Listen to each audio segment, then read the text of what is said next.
Sophist by Plato, translated by Benjamin Jowett. Persons of the dialogue: Theodorus, TorToiSe-tts, Socrates. An Eleatic stranger, whom Theodorus and TorToiSe-tts bring with them. The younger Socrates, who is a silent auditor. Dramatic date: 399 BCE. Socrates is 69 years old.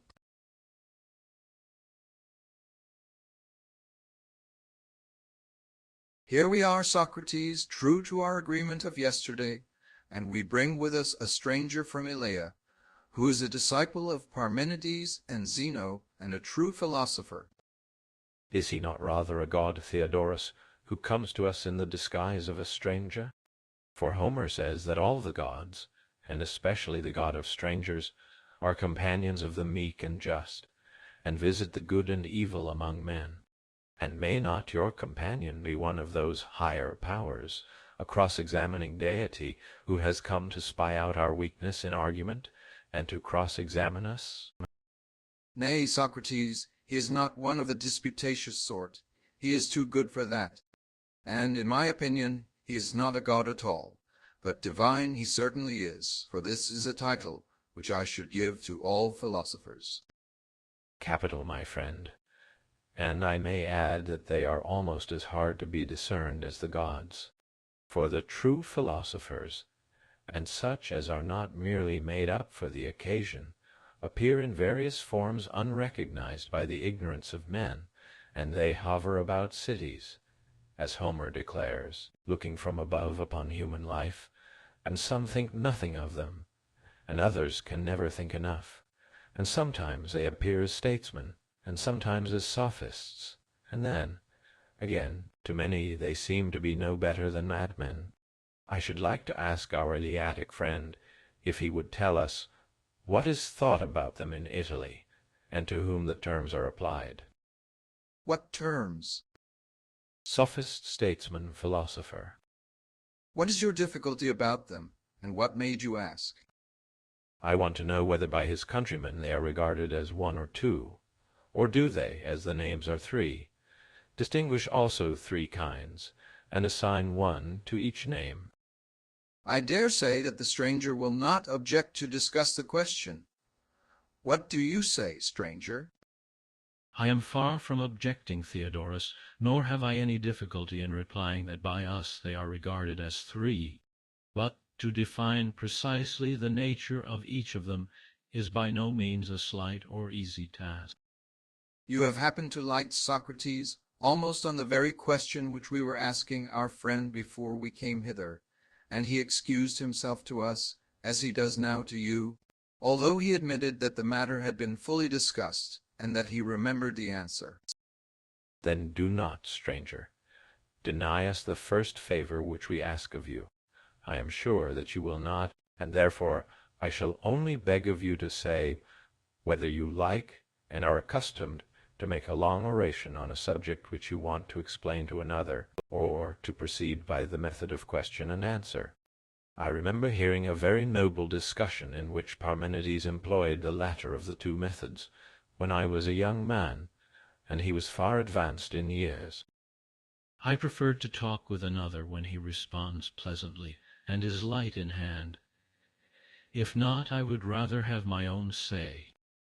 Any one of the present company will respond kindly to you, and you can choose whom you like of them. I should recommend you to take a young person, TorToiSe-tts, for example, unless you have a preference for someone else. I feel ashamed, Socrates, being a newcomer into your society, instead of talking a little and hearing others talk, to be spinning out a long soliloquy or address, as if I wanted to show off. For the true answer will certainly be a very long one, a great deal longer than might be expected from such a short and simple question. At the same time, I fear that I may seem rude and ungracious if I refuse your courteous request, especially after what you have said. For I certainly cannot object to your proposal that TorToiSe-tts should respond, having already conversed with him myself, and being recommended by you to take him. But are you sure, stranger, that this will be quite so acceptable to the rest of the company as Socrates imagines? You hear them applauding, TorToiSe-tts. After that there is nothing more to be said. Well then, I am to argue with you, and if you tire of the argument, you may complain of your friends, and not of me. I do not think that I shall tire, and if I do, I shall get my friend here, young Socrates, the namesake of the elder Socrates, to help. He is about my own age, and my partner at the gymnasium, and is constantly accustomed to work with me. Very good. You can decide about that for yourself as we proceed. Meanwhile, you and I will begin together and inquire into the nature of the Sophist, first of the three. I should like you to make out what he is and bring him to light in a discussion, for at present we are only agreed about the name. But of the thing to which we both apply the name possibly, you have one notion and I another, whereas we ought always to come to an understanding about the thing itself in terms of a definition, and not merely about the name minus the definition. Now the tribe of Sophists which we are investigating is not easily caught or defined, and the world has long ago agreed that if great subjects are to be adequately treated, they must be studied in the lesser and easier instances of them before we proceed to the greatest of all. And as I know that the tribe of Sophists is troublesome and hard to be caught, I should recommend that we practice beforehand a method which is to be applied to him on some simple and smaller thing, unless you can suggest a better way. Indeed, I cannot. Then suppose that we work out some lesser example which will be a pattern of the greater. Good. What is there which is well known and not great, and is yet as susceptible of definition as any larger thing? Shall I say an angler?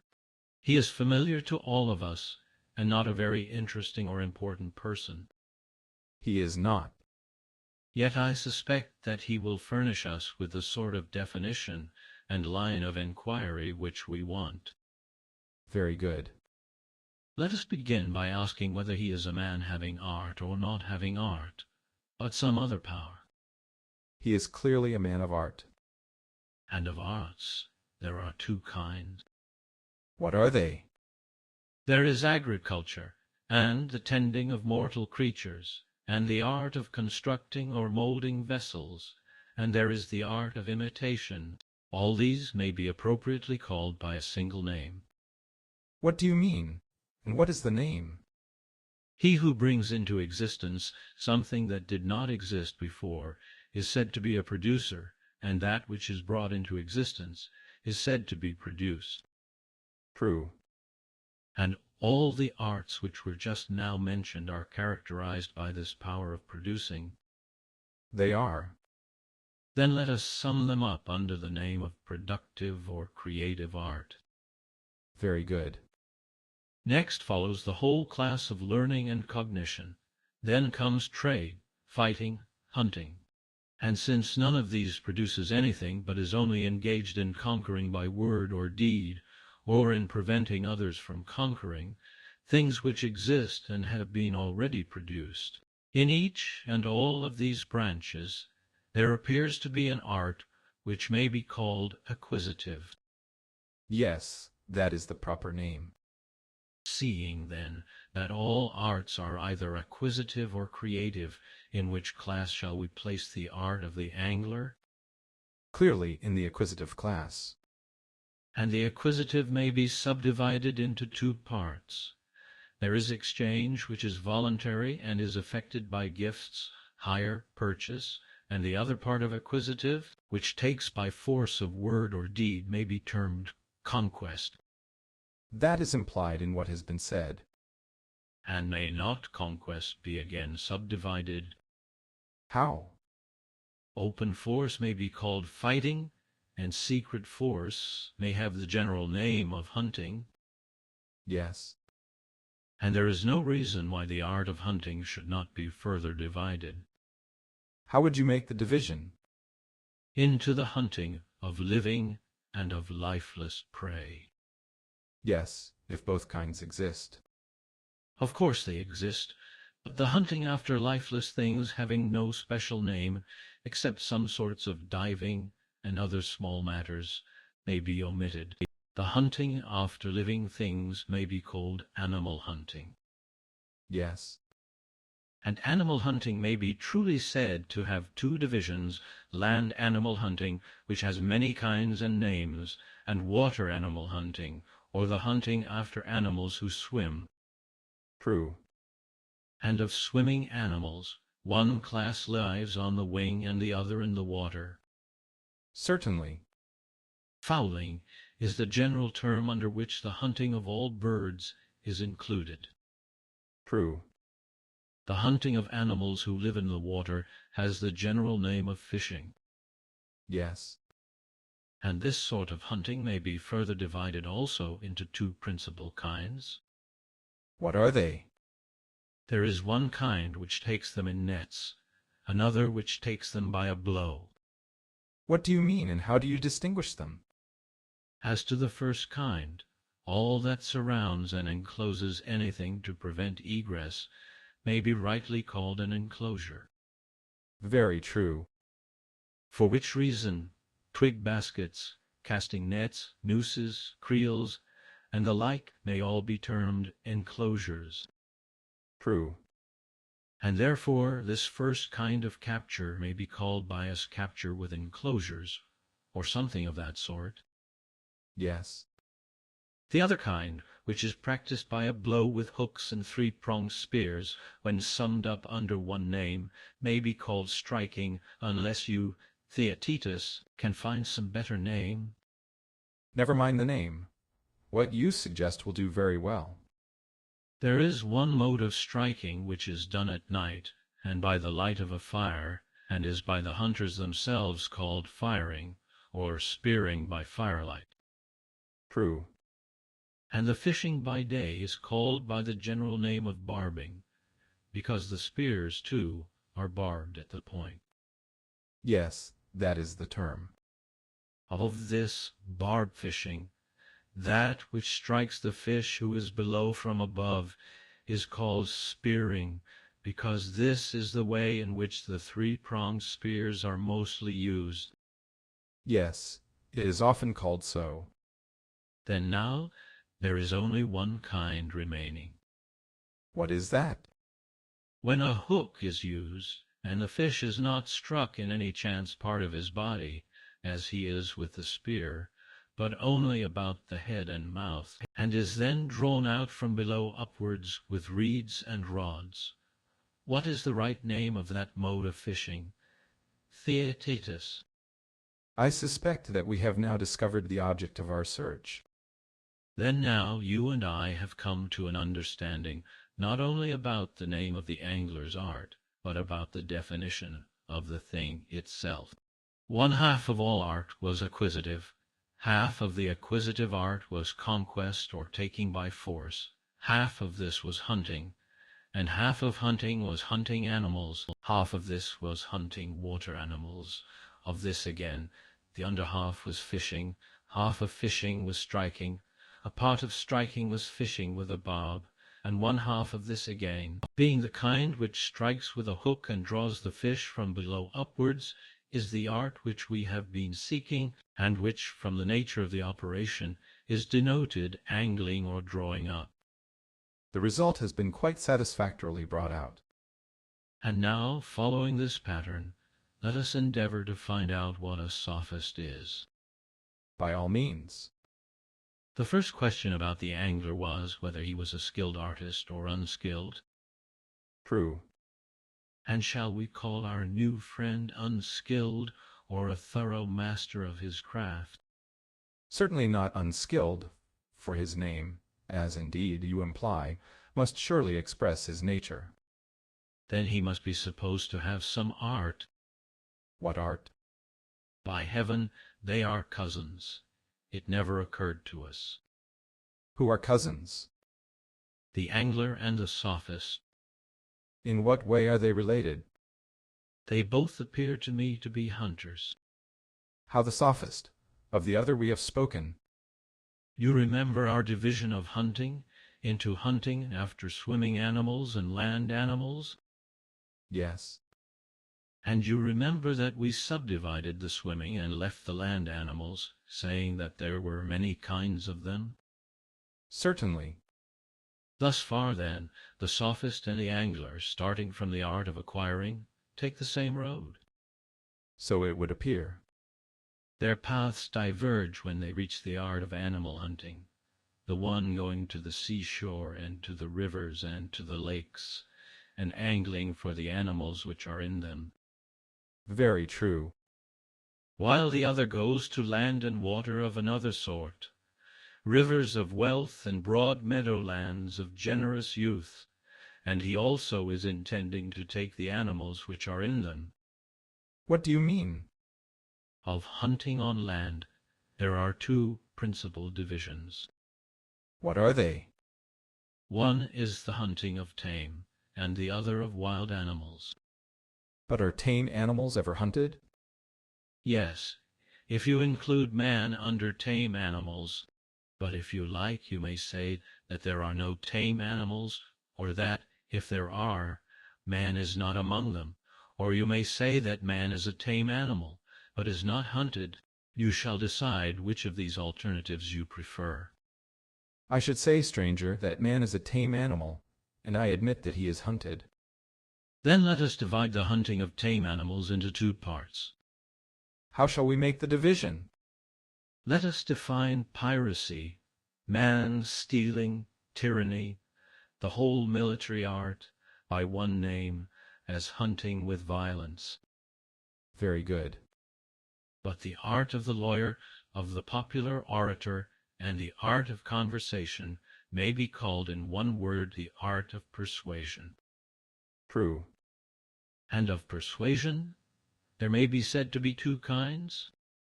What are they? One is private and the other public. Yes.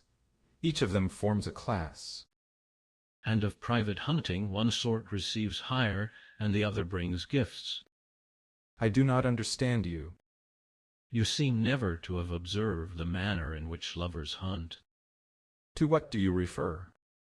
I mean that they lavish gifts on those whom they hunt in addition to other inducements. Most true. Let us admit this, then, to be the amatory art. Certainly. But that sort of hireling whose conversation is pleasing, and who baits his hook only with pleasure and exacts nothing but his maintenance in return, we should all, if I am not mistaken, describe as possessing flattery or an art of making things pleasant. Certainly. And that sort, which professes to form acquaintances only for the sake of virtue, and demands a reward in the shape of money, may be fairly called by another name. To be sure. And what is the name? Will you tell me? It is obvious enough, for I believe that we have discovered the sophist, which is, as I conceive, the proper name for the class described.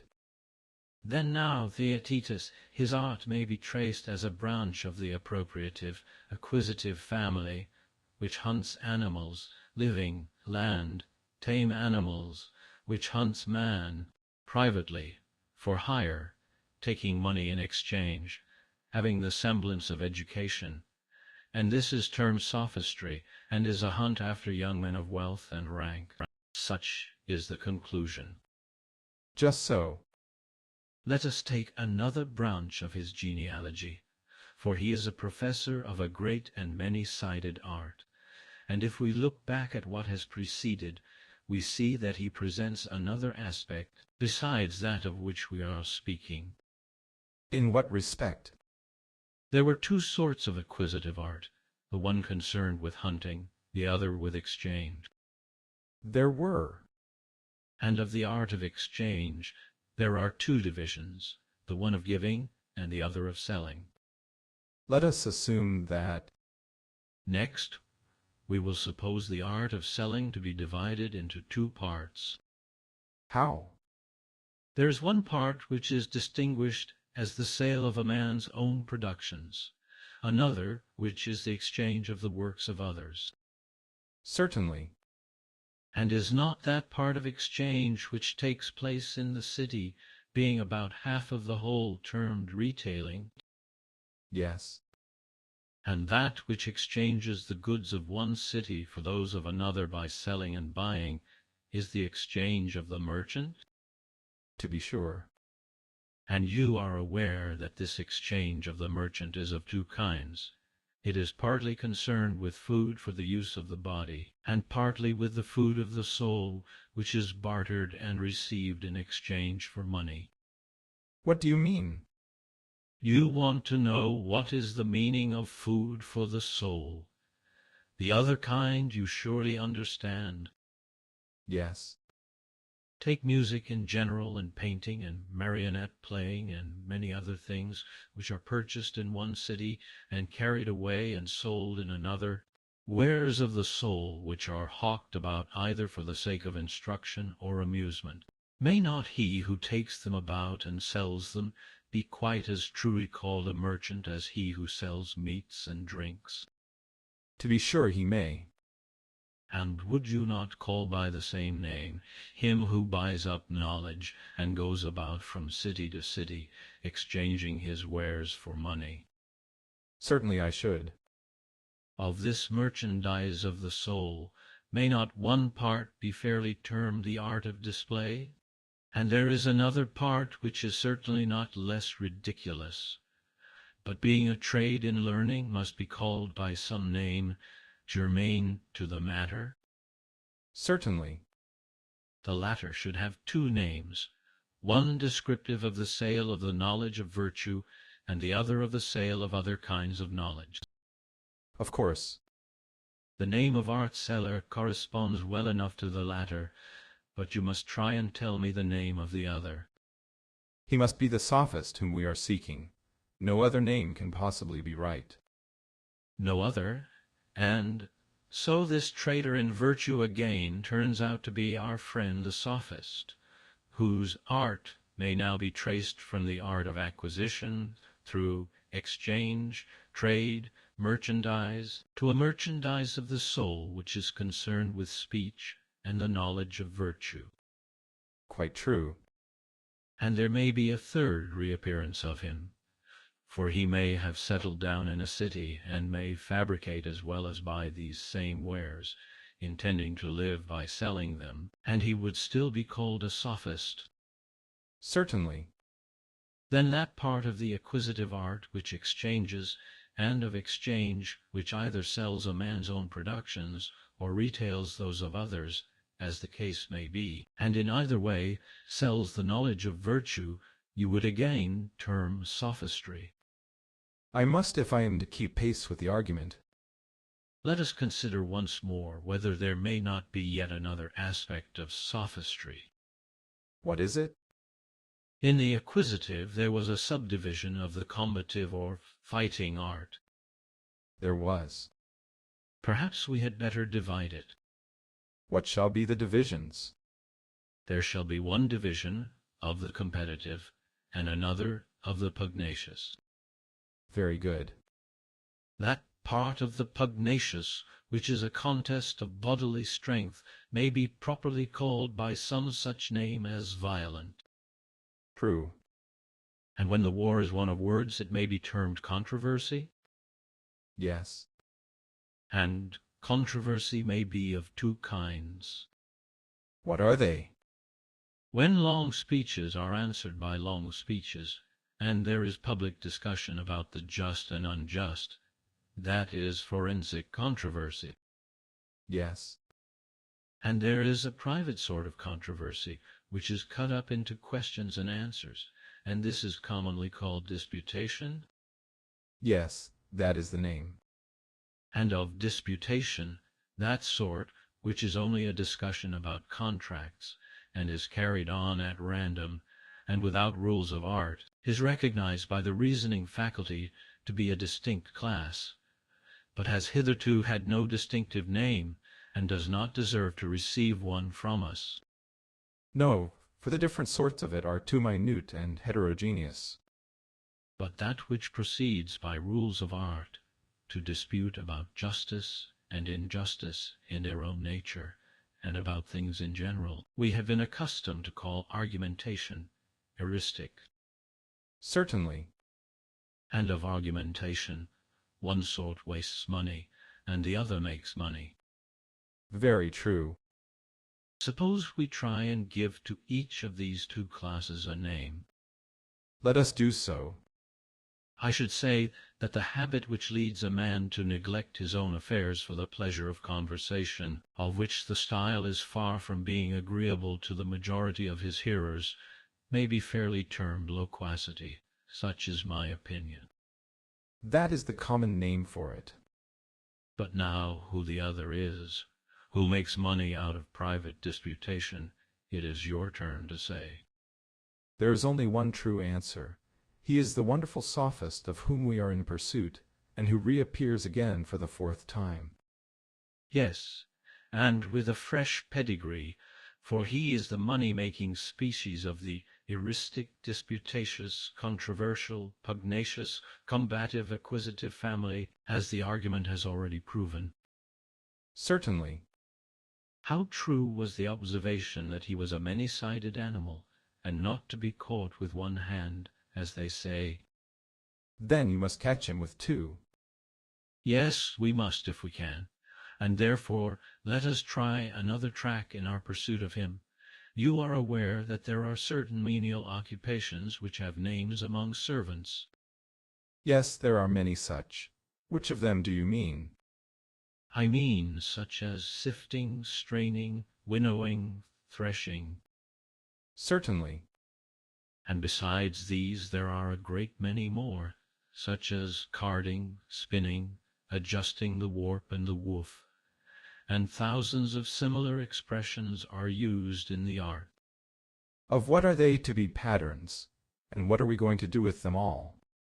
I think that in all of these there is implied a notion of division. Yes. Then if, as I was saying, there is one art which includes all of them, ought not that art to have one name? And what is the name of the art? The art of discerning or discriminating. Very good. Think whether you cannot divide this. I should have to think a long while. In all the previously named processes, either like has been separated from like, or the better from the worse. I see now what you mean. There is no name for the first kind of separation, of the second, which throws away the worse and preserves the better. I do know a name. What is it? Every discernment or discrimination of that kind, as I have observed, is called a purification. Yes, that is the usual expression. And anyone may see that purification is of two kinds. Perhaps so, if he were allowed time to think, but I do not see at this moment. There are many purifications of bodies which may with propriety be comprehended under a single name. What are they, and what is their name? There is the purification of living bodies in their inward and in their outward parts, of which the former is duly effected by medicine and gymnastic, the latter by the not very dignified art of the bathman. And there is the purification of inanimate substances. To this the arts of fulling and of furbishing in general attend in a number of minute particulars, having a variety of names which are thought ridiculous. Very true.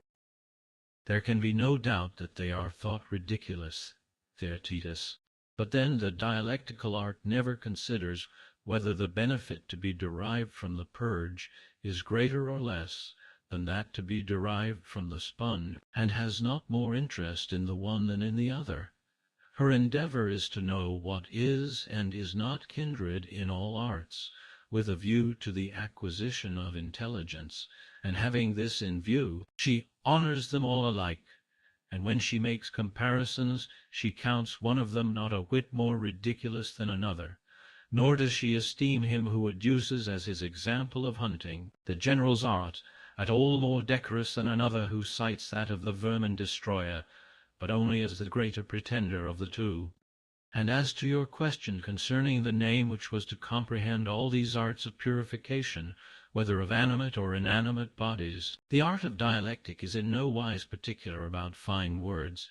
if she may be only allowed to have a general name for all other purifications, binding them up together and separating them off from the purification of the soul or intellect.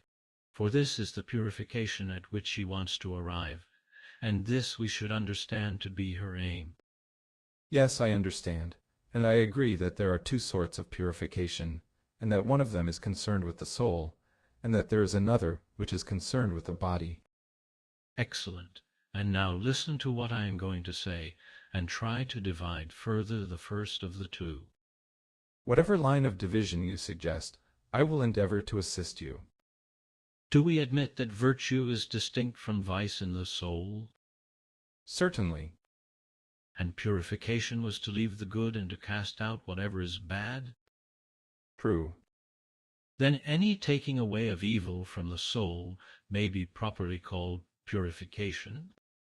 Yes. And in the soul there are two kinds of evil. What are they?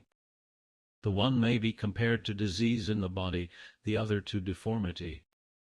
I do not understand. Perhaps you have never reflected that disease and discord are the same. To this, again, I know not what I should reply. Do you not conceive discord to be a dissolution of kindred elements, originating in some disagreement? Just that.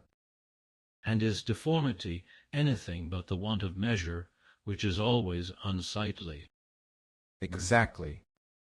And do we not see that opinion is opposed to desire, pleasure to anger, reason to pain, and that all these elements are opposed to one another in the souls of bad men? Certainly. And yet they must all be akin? Of course. Then we shall be right in calling vice a discord and disease of the soul. Most true. And when things having motion and aiming at an appointed mark continually miss their aim and glance aside, shall we say that this is the effect of symmetry among them, or of the want of symmetry? Clearly of the want of symmetry. But surely we know that no soul is voluntarily ignorant of anything. Certainly not. And what is ignorance but the aberration of a mind which is bent on truth, and in which the process of understanding is perverted? True. Then we are to regard an unintelligent soul as deformed and devoid of symmetry. Very true. Then there are these two kinds of evil in the soul, the one which is generally called vice, and is obviously a disease of the soul. Yes. And there is the other, which they call ignorance, and which, because existing only in the soul, they will not allow to be vice. I certainly admit what I at first disputed, that there are two kinds of vice in the soul, and that we ought to consider cowardice, intemperance, and injustice to be alike forms of disease in the soul, and ignorance, of which there are all sorts of varieties, to be deformity. And in the case of the body, are there not two arts which have to do with the two bodily state? What are they? There is gymnastic, which has to do with deformity, and medicine, which has to do with disease. True. And where there is insolence and injustice and cowardice, is not chastisement the art which is most required? That certainly appears to be the opinion of mankind. Again, of the various kinds of ignorance, may not instruction be rightly said to be the remedy? True. And of the art of instruction shall we say that there is one or many kinds? At any rate, there are two principal ones. Think. I will. I believe that I can see how we shall soonest arrive at the answer to this question. How? If we can discover a line which divides ignorance into two halves, for a division of ignorance into two parts will certainly imply that the art of instruction is also twofold, answering to the two divisions of ignorance. Well, and do you see what you are looking for? I do seem to myself to see one very large and bad sort of ignorance, which is quite separate, and may be weighed in the scale against all other sorts of ignorance put together. What is it? When a person supposes that he knows and does not know, this appears to be the great source of all the errors of the intellect. True. And this, if I am not mistaken, is the kind of ignorance which specially earns the title of stupidity. True. What name, then, shall be given to the sort of instruction which gets rid of this? The instruction which you mean, stranger, is, I should imagine, not the teaching of handicraft arts, but what, thanks to us, has been termed education in this part the world. Yes, TorToiSe-tts, and by nearly all Hellenes. But we have still to consider whether education admits of any further division. We have. I think that there is a point at which such a division is possible. Where? Of education, one method appears to be rougher and another smoother. How are we to distinguish the two? There is the time-honored mode which our fathers commonly practice towards their sons, and which is still adopted by many, either of roughly reproving their errors or of gently advising them, which varieties may be correctly included under the general term of admonition. True. But whereas some appear to have arrived at the conclusion that all ignorance is involuntary, and that no one who thinks himself wise is willing to learn any of those things in which he is conscious of his own cleverness, and that the admonitory sort of instruction gives much trouble and does little good. There they are quite right. Accordingly, they set to work to eradicate the spirit of conceit in another way. In what way? They cross-examine a man's words. When he thinks that he is saying something and is really saying nothing, and easily convict him of inconsistencies in his opinions, these they then collect by the dialectical process, and placing them side by side, show that they contradict one another about the same things, in relation to the same things, and in the same respect. He, seeing this, is angry with himself, and grows gentle towards others, and thus is entirely delivered from great prejudices and harsh notions, in a way which is most amusing to the hearer, and produces the most lasting good effect on the person who is the subject of the operation. For as the physician considers that the body will receive no benefit from taking food until the internal obstacles have been removed, so the purifier of the soul is conscious that his patient will receive no benefit from the application of knowledge until he is refuted, and from refutation learns modesty. He must be purged of his prejudices first, and made to think that he knows only what he knows, and no more. That is certainly the best and wisest state of mind. For all these reasons, TorToiSe-tts, we must admit that refutation is the greatest and chiefest of purifications, and he who has not been refuted, though he be the great king himself, is in an awful state of impurity. He is uninstructed and deformed in those things in which he who would be truly blessed ought to be fairest and purest. Very true. And who are the ministers of this art? I am afraid to say the Sophists. Why? Lest we should assign to them too high a prerogative. Yet the sophist has a certain likeness to our minister of purification. Yes, the same sort of likeness which a wolf, who is the fiercest of animals, has to a dog, who is the gentlest. But he who would not be found tripping ought to be very careful in this matter of comparisons, for they are most slippery things. Nevertheless, let us assume that the Sophists are the men. I say this provisionally, for I think that the line which divides them will be marked enough if proper care is taken. Likely enough. Let us grant, then, that from the discerning art comes purification, and from purification let there be separated off a part which is concerned with the soul. Of this mental purification instruction is a portion, and of instruction education, and of education, that refutation of vain conceit which has been discovered in the present argument. And let this be called by you and me the nobly descended art of sophistry. Very well. And yet, considering the number of forms in which he has presented himself, I begin to doubt how I can with any truth or confidence describe the real nature of the Sophist.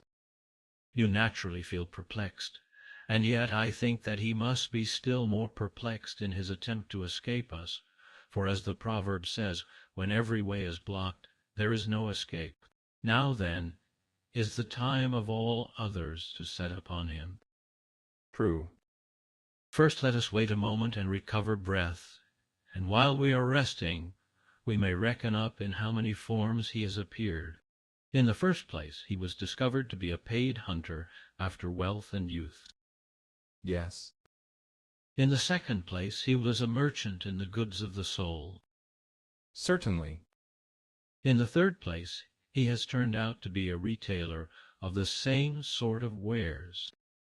Yes. And in the fourth place, he himself manufactured the learned wares which he sold. Quite right. I will try and remember the fifth myself.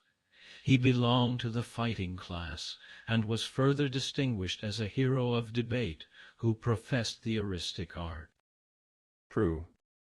The sixth point was doubtful, and yet we at last agreed that he was a purger of souls, who cleared away notions obstructive to knowledge. Very true. Do you not see that when the professor of any art has one name and many kinds of knowledge, there must be something wrong?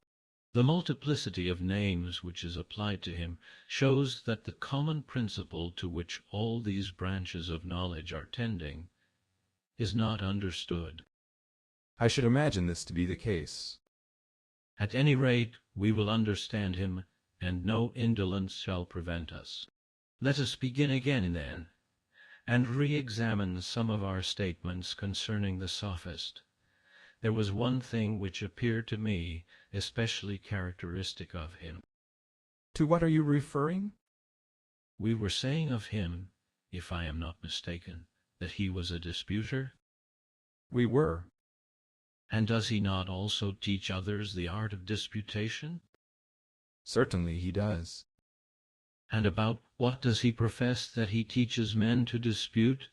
To begin at the beginning, does he make them able to dispute about divine things, which are invisible to men in general? At any rate, he is said to do so. And what do you say of the visible things in heaven and earth, and the like? Certainly he disputes, and teaches to dispute about them. Then again, in private conversation, when any universal assertion is made about generation and essence, we know that such persons are tremendous argufiers, and are able to impart their own skill to others. Undoubtedly. And do they not profess to make men able to dispute about law, and about politics in general? Why, no one would have anything to say to them if they did not make these professions. In all and every art, what the craftsman ought to say in answer to any question is written down in a popular form, and he who likes may learn. I suppose that you are referring to the precepts of Protagoras about wrestling in the other arts. Yes, my friend, and about a good many other things. In a word, is not the art of disputation a power of disputing about all things? Certainly.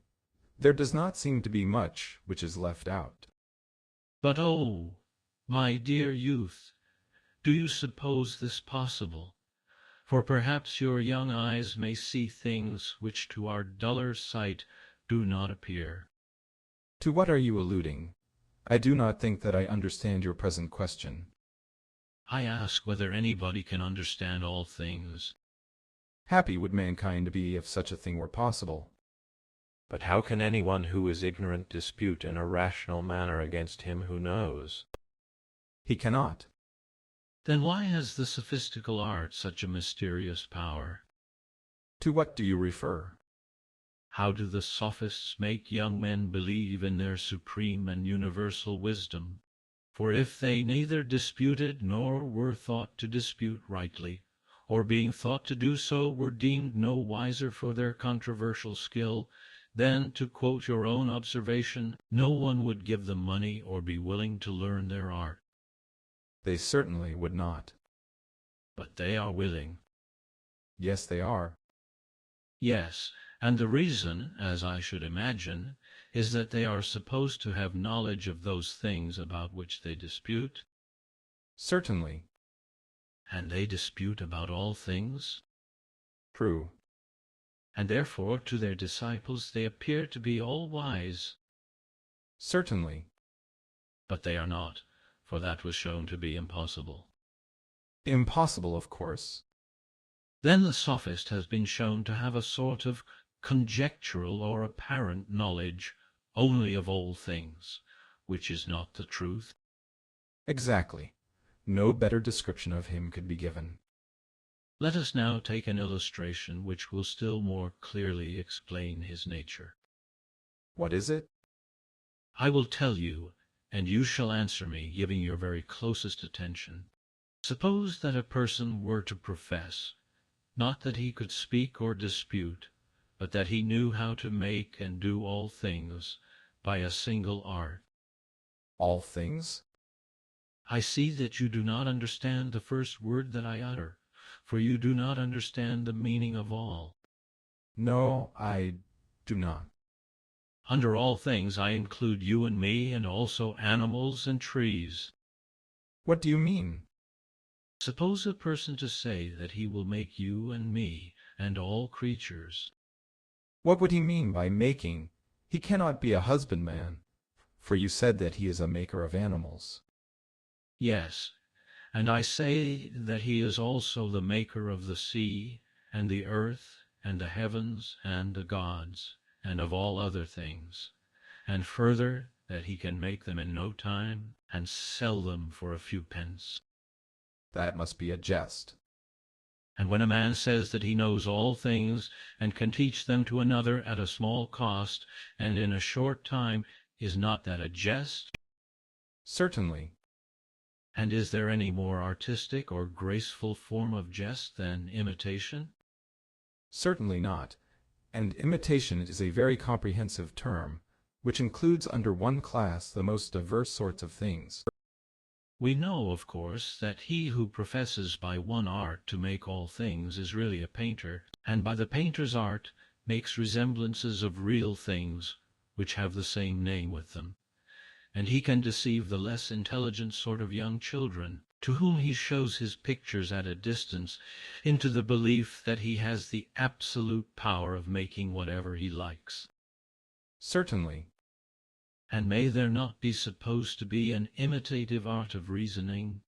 Is it not possible to enchant the hearts of young men by words poured through their ears, when they are still at a distance from the truth of facts, by exhibiting to them fictitious argument, and making them think that they are true, and that the speaker is the wisest of men in all things? Yes, why should there not be another such art? But as time goes on, and their hearers advance in years, and come into closer contact with realities, and have learnt by sad experience to see and feel the truth of things, are not the greater part of them compelled to change many opinions which they formerly entertained, so that the great appears small to them, and the easy difficult, and all their dreamy speculations are overturned by the facts of life? That is my view, as far as I can judge, although at my age I may be one of those who see things at a distance only. And the wish of all of us, who are your friends, is, and always will be, to bring you as near to the truth as we can, without the sad reality. And now I should like you to tell me whether the Sophist is not visibly a magician and imitator of true being, or are we still disposed to think that he may have a true knowledge of the various matters about which he disputes? But how can he, stranger? Is there any doubt, after what has been said, that he is to be located in one of the divisions of children's play? Then we must place him in the class of magicians and mimics. Certainly we must. And now our business is not to let the animal out, for we have got him in a sort of dialectical net, and there is one thing which he decidedly will not escape. What is that? The inference that he is a juggler. Precisely my own opinion of him. Then, clearly, we ought as soon as possible to divide the image-making art, and go down into the net, and, if the Sophist does not run away from us, to seize him according to orders, and deliver him over to reason, who is the lord of the hunt, and proclaim the capture of him.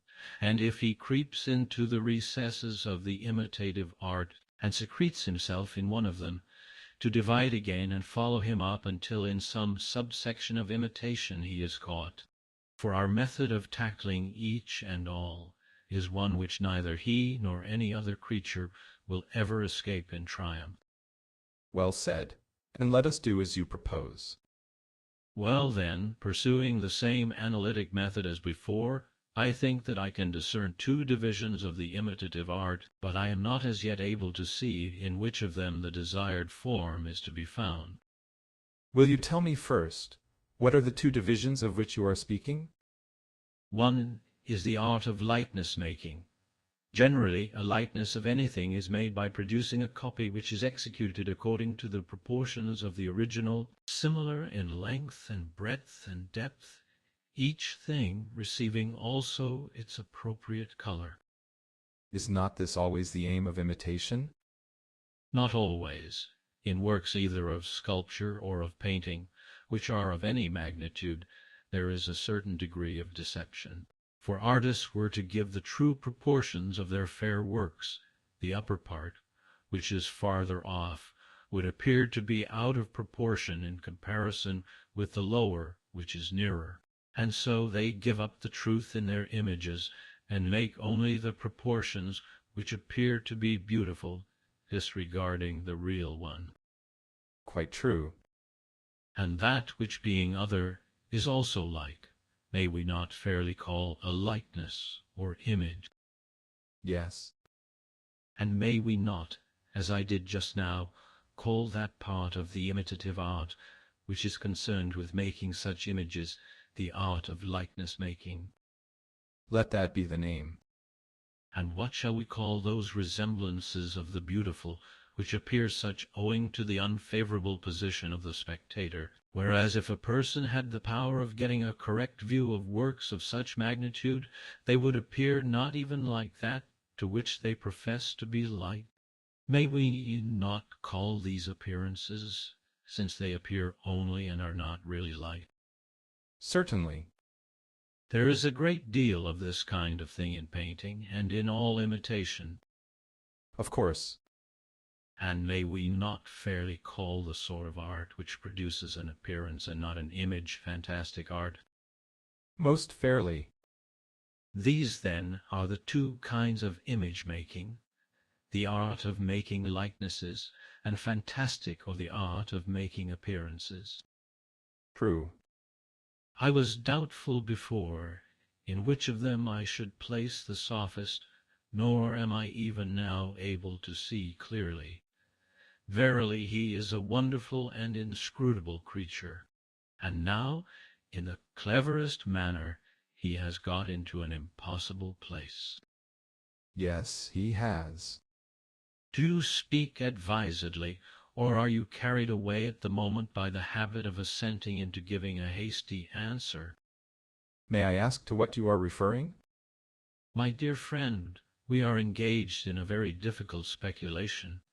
There can be no doubt of that, for how a thing can appear and seem, and not be, or how a man can say a thing which is not true, has always been, and still remains a very perplexing question. Can anyone say or think that falsehood really exists, and avoid being caught in a contradiction? Indeed, TorToiSe-tts, the task is a difficult one. Why? He who says that falsehood exists has the audacity to assert the being of not being, for this is implied in the possibility of falsehood. But, my boy, in the days when I was a boy, the great Parmenides protested against this doctrine, and to the end of his life he continued to inculcate the same lesson, always repeating both in verse and out of verse, "Keep your mind from this way of inquiry, for never will you show that not being is." Such is his testimony, which is confirmed by the very expression when sifted a little. Would you object to begin with the consideration of the words themselves? Never mind about me. I am only desirous that you should carry on the argument in the best way, and that you should take me with you. Very good. And now say, do we venture to utter the forbidden word, not being? Certainly we do. Let us be serious, then, and consider the question neither in strife nor play. Suppose that one of the hearers of Parmenides was asked, to what is the term not being to be applied? Do you know what sort of object he would single out in reply, and what answer he would make to the enquirer? That is a difficult question, and one not to be answered at all by a person like myself. There is at any rate no difficulty in seeing that the predicate not being is not applicable to any being. None, certainly. And if not to being, then not to something. Of course not.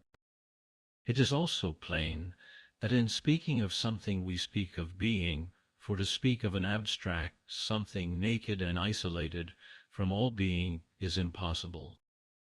Impossible. You mean by assenting to imply that he who says something must say some one thing? Yes. Some in the singular t, you would say, is the sign of one, some in the dual, tini, of two, some in the plural, tinis of many. Exactly. Then he who says not something must say absolutely nothing. Most assuredly. And as we cannot admit that a man speaks and says nothing, he who says not being does not speak at all. The difficulty of the argument can no further go. Not yet, my friend, is the time for such a word, for there still remains of all perplexities the first and greatest, touching the very foundation of the matter. What do you mean? Do not be afraid to speak. To that which is may be attributed some other thing which is. Certainly. But can anything which is be attributed to that which is not? Impossible. And all number is to be reckoned among things which are. Yes, surely number, if anything, has a real existence. Then we must not attempt to attribute to not being number either in the singular or plural. The argument implies that we should be wrong in doing so. But how can a man either express in words or even conceive in thought things which are not, or a thing which is not without number? How indeed? When we speak of things which are not, are we not attributing plurality to not being? Certainly. But on the other hand, when we say, what is not, do we not attribute unity? Manifestly. Nevertheless, we maintain that you may not and ought not to attribute being to not being. Most true. Do you see, then, that not being in itself can neither be spoken, uttered, or thought, but that it is unthinkable, unutterable, unspeakable, indescribable? Quite true. But if so, I was wrong in telling you just now that the difficulty which was coming is the greatest of all. What? Is there a greater still behind? Well, I am surprised, after what has been said already, that you do not see the difficulty in which he who would refute the notion of not being is involved, for he is compelled to contradict himself as soon as he makes the attempt. What do you mean? Speak more clearly. Do not expect clearness from me, for I, who maintain that not being has no part either in the one or many, just now spoke, and am still speaking of not being as one, for I say, not being. Do you understand? Yes. And a little while ago I said that not being is unutterable, unspeakable, indescribable. Do you follow? I do, after a fashion. When I introduced the word is, did I not contradict what I said before? Clearly. And in using the singular verb, did I not speak of not being as one? Yes. And when I spoke of not being as indescribable and unspeakable and unutterable in using each of these words in the singular, did I not refer to not being as one? Certainly. And yet we say that, strictly speaking, it should not be defined as one or many, and should not even be called it, for the use of the word it would imply a form of unity. Quite true. How, then, can anyone put any faith in me? For now, as always, I am unequal to the refutation of not being, and therefore, as I was saying, do not look to me for the right way of speaking about not being, but come, let us try the experiment with you. What do you mean? Make a noble effort, as becomes youth, and endeavor with all your might to speak of not being in a right manner, without introducing into it either existence, or unity, or plurality. It would be a strange boldness in me, which would attempt the task when I see you thus discomfited. Say no more of ourselves, but until we find someone or other who can speak of not being without number, we must acknowledge that the Sophist is a clever rogue who will not be got out of his hole. Most true. And if we say to him that he professes an art of making appearances, he will grapple with us and retort our argument upon ourselves. And when we call him an image-maker, he will say, "Pray, what do you mean at all by an image?" And I should like to know, TorToiSe-tts, how we can possibly answer the Junker's question. We shall doubtless tell him of the images which are reflected in water or in mirrors, also of sculptures, pictures, and other duplicates. I see, TorToiSe-tts, that you have never made the acquaintance of the Sophist. Why do you think so? He will make believe to have his eyes shut, or to have none.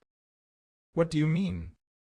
When you tell him of something existing in a mirror or in sculpture, and address him as though he had eyes, he will laugh you to scorn, and will pretend that he knows nothing of mirrors and streams, or of sight at all. He will say that he is asking about an idea. What can he mean? The common notion pervading all these objects, which you speak of as many, and yet call by the single name of image, as though it were the unity under which they were all included. How will you maintain your ground against him? How, stranger, can I describe an image except as something fashioned in the likeness of the true? And do you mean this something to be some other true thing, or what do you mean? Certainly not another true thing, but only a resemblance. And you mean by true that which really is? Yes. And the not true is that which is the opposite of the true. Exactly. A resemblance, then, is not really real, if, as you say, not true. Nay, but it is in a certain sense. You mean to say, not in a true sense. Yes, it is in reality only an image. Then what we call an image is in reality really unreal. In what a strange complication of being and not being we are involved. Strange, I should think so. See how, by his reciprocation of opposites, the many-headed Sophist has compelled us, quite against our will, to admit the existence of not being. Yes, indeed, I see. The difficulty is how to define his art, without falling into a contradiction. How do you mean? And where does the danger lie? When we say that he deceives us with an illusion, and that his art is illusory, do we mean that our soul is led by his art to think falsely, or what do we mean? There is nothing else to be said. Again, false opinion is that form of opinion which thinks the opposite of the truth. You would assent. Certainly. You mean to say that false opinion thinks what is not? Of course. Does false opinion think that things which are not, or that in a certain sense they are? Things that are not must be imagined to exist in a certain sense, if any degree of falsehood is to be possible. And does not false opinion also think that things which most certainly exist do not exist at all? Yes. And here again is falsehood. Falsehood, yes. And in like manner, a false proposition will be deemed to be one which asserts the non-existence of things which are, and the existence of things which are not. There is no other way in which a false proposition can arise. There is not, but the Sophist will deny these statements. And indeed, how can any rational man assent to them, when the very expressions which we have just used were before acknowledged by us to be unutterable, unspeakable, indescribable, unthinkable? Do you see his point, Theaetetus? Of course he will say that we are contradicting ourselves when we hazard the assertion that falsehood exists in opinion and in words, for in maintaining this, we are compelled over and over again to assert being of not being, which we admitted just now to be an utter impossibility. How well you remember! And now it is high time to hold a consultation as to what we ought to do about the Sophist. For if we persist in looking for him in the class of false workers and magicians, you see that the handles for objection and the difficulties which will arise are very numerous and obvious. They are indeed. We have gone through but a very small portion of them, and they are really infinite. If that is the case, we cannot possibly catch the Sophist. Shall we then be so faint-hearted as to give him up? Certainly not, I should say, if we can get the slightest hold upon him. Will you then forgive me, and, as your words imply, not be altogether displeased if I flinch a little from the grasp of such a sturdy argument? To be sure I will. I have a yet more urgent request to make. Which is? That you will promise not to regard me as a parricide.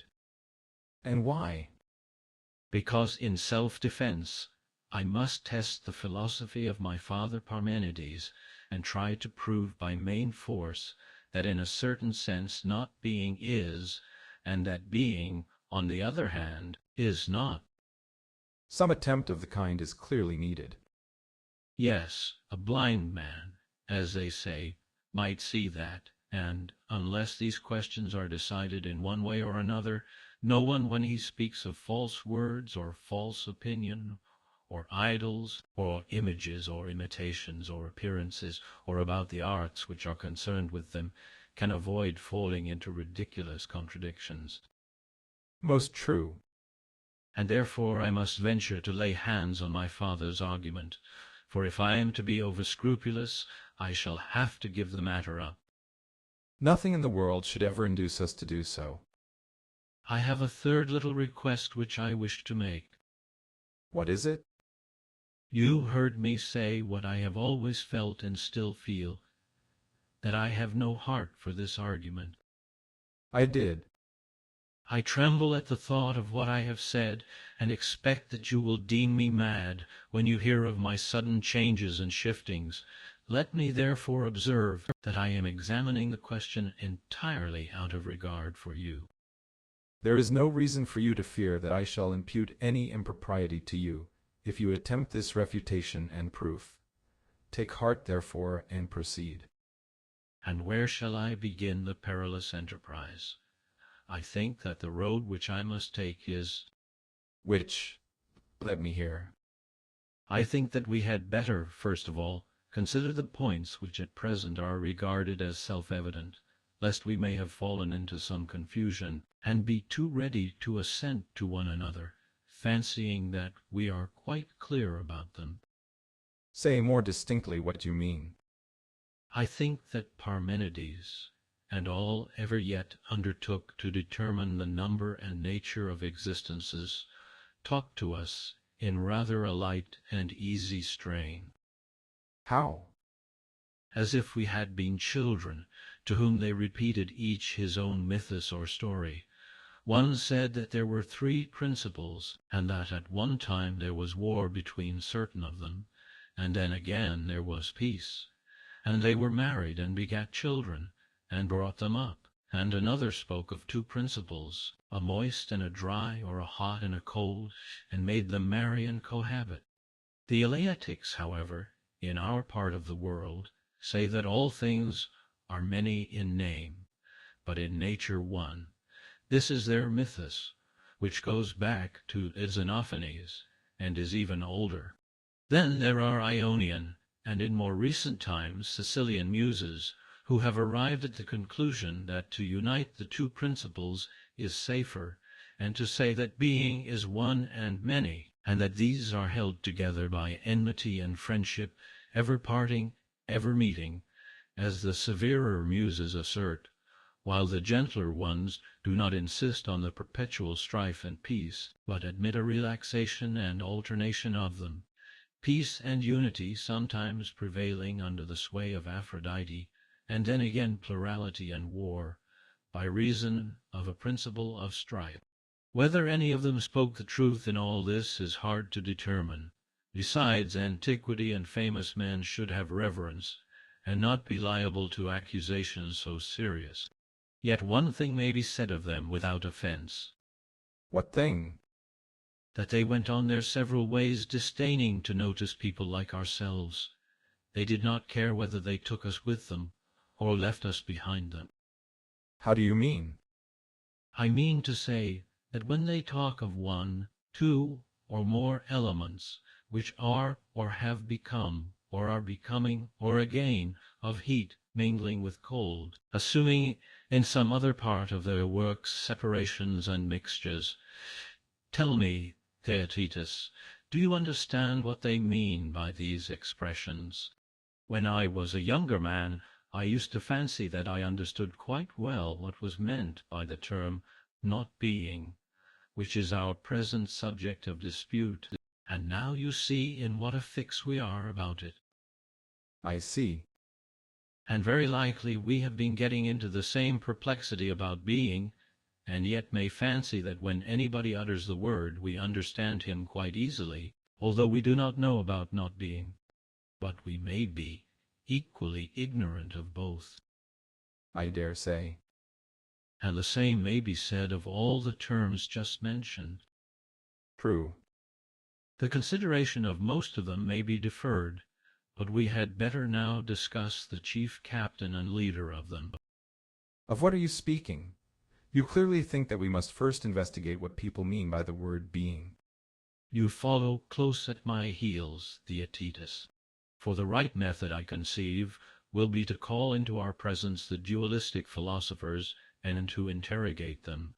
Come, we will say, yea, who affirm that hot and cold or any other two principles are the universe? What is this term which you apply to both of them, and what do you mean when you say that both and each of them are? How are we to understand the word are? Upon your view, are we to suppose that there is a third principle over and above the other two, three in all, and not two?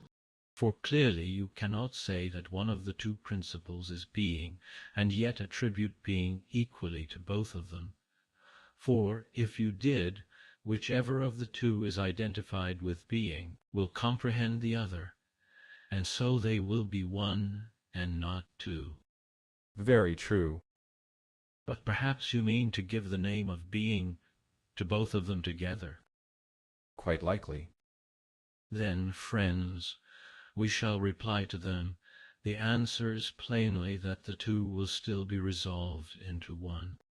Most true.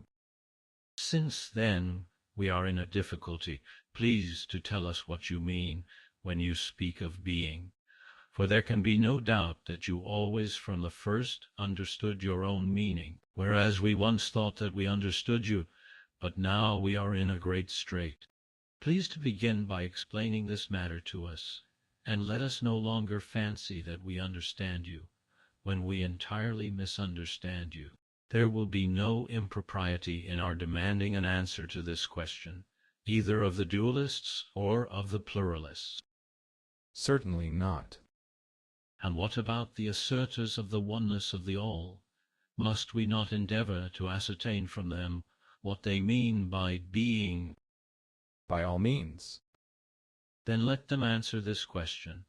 One, you say, alone is. Yes, they will reply. True. And there is something which you call being. Yes.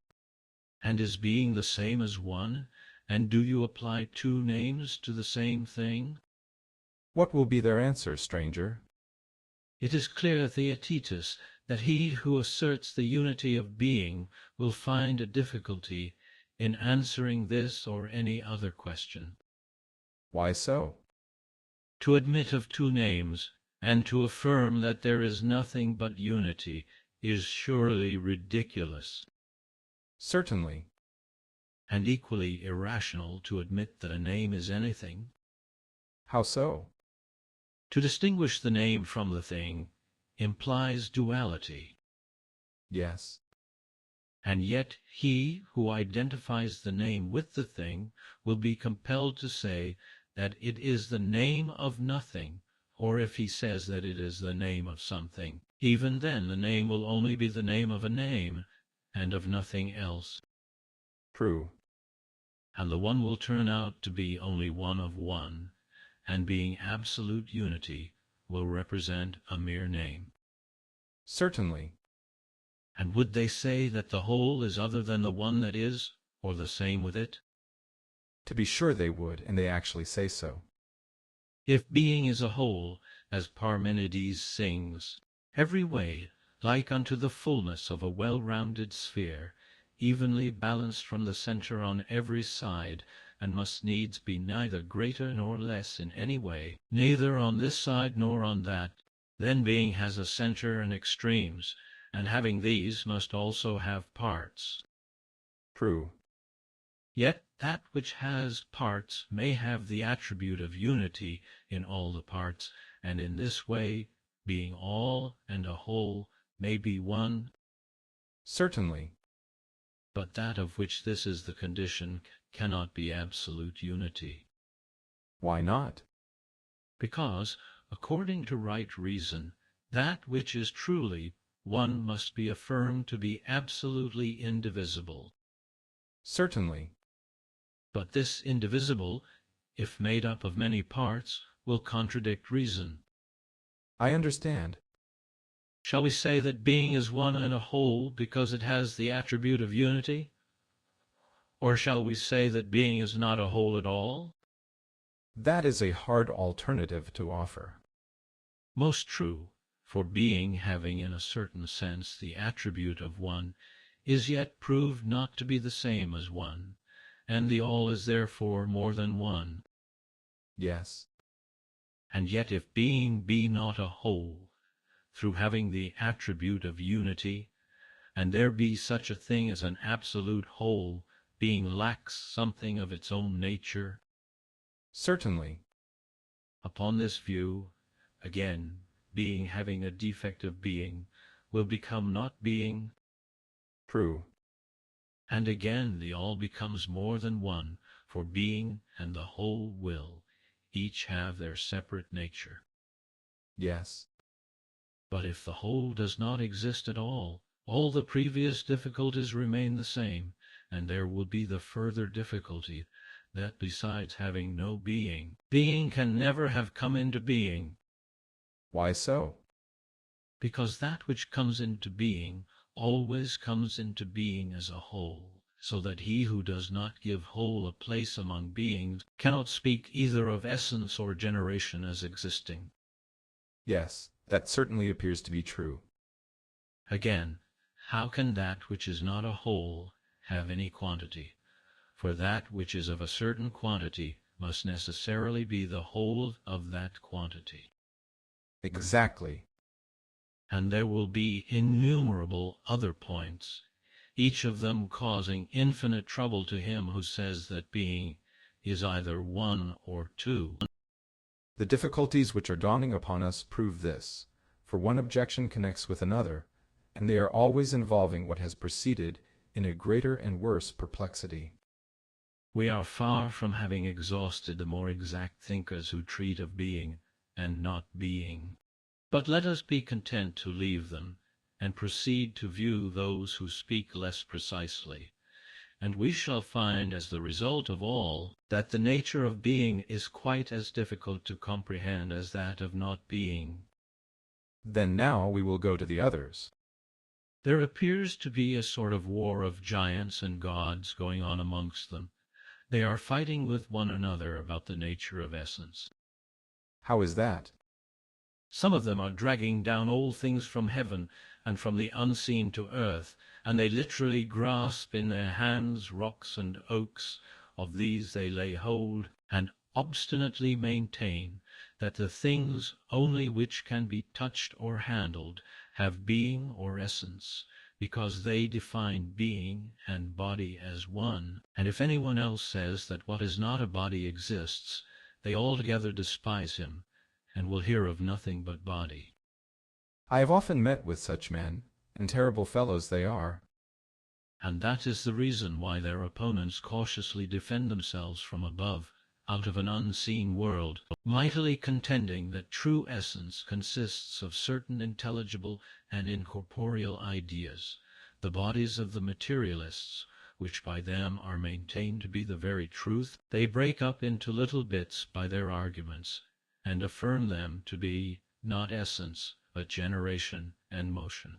Between the two armies, TorToiSe-tts, there is always an endless conflict raging concerning these matters. True. Let us ask each party in turn to give an account of that which they call essence.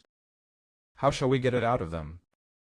With those who make being to consist in ideas, there will be less difficulty, for they are civil people enough, but there will be very great difficulty, or rather an absolute impossibility, in getting an opinion out of those who drag everything down to matter. Shall I tell you what we must do? What? Let us, if we can, really improve them.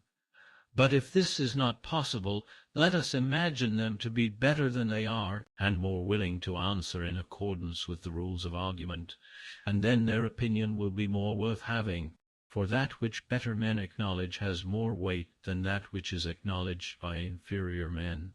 Moreover, we are no respecters of persons, but seekers after truth. Very good. Then now, on the supposition that they are improved, let us ask them to state their views, and do you interpret them. Agreed. Let them say whether they would admit that there is such a thing as a mortal animal. Of course they would. And do they not acknowledge this to be a body having a soul? Certainly they do. Meaning to say that the soul is something which exists? True. And do they not say that one soul is just, and another unjust, and that one soul is wise, and another foolish? Certainly. And that the just and wise soul becomes just and wise by the possession of justice and wisdom, and the opposite under opposite circumstances? Yes, they do. But surely that which may be present, or may be absent, will be admitted by them to exist. Certainly. And allowing that justice, wisdom, the other virtues and their opposites exist, as well as a soul in which they inhere, do they affirm any of them to be visible and tangible, or are they all invisible? They would say that hardly any of them are visible. And would they say that they are corporeal? They would distinguish. The soul would be said by them to have a body, but as to the other qualities of justice, wisdom, and the like, about which you asked, they would not venture either to deny their existence, or to maintain that they were all corporeal.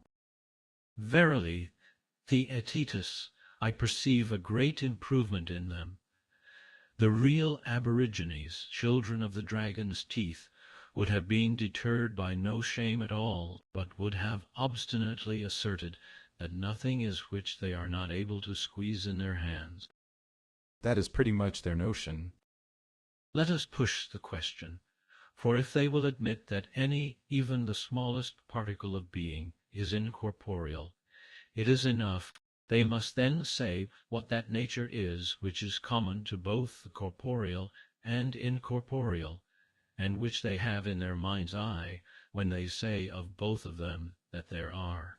Perhaps they may be in a difficulty, and if this is the case, there is a possibility that they may accept a notion of ours respecting the nature of being, having nothing of their own to offer. What is the notion? Tell me, and we shall soon see. My notion would be that anything which possesses any sort of power to affect another, or to be affected by another, if only for a single moment, however trifling the cause and however slight the effect, has real existence, and I hold that the definition of being is simply power. They accept your suggestion, having nothing better of their own to offer. Very good. Perhaps we, as well as they, may one day change our minds, but for the present this may be regarded as the understanding which is established with them. Agreed. Let us now go to the friends of ideas. Of their opinions, too, you shall be the interpreter. I will. To them we say, you would distinguish essence from generation, Yes, they reply. and you would allow that we participate in generation with the body and through perception, but we participate with the soul through thought in true essence, and essence you would affirm to be always the same and immutable, whereas generation or becoming varies. Yes, that is what we should affirm. Well, fair sirs, we say to them, what is this participation which you assert of both?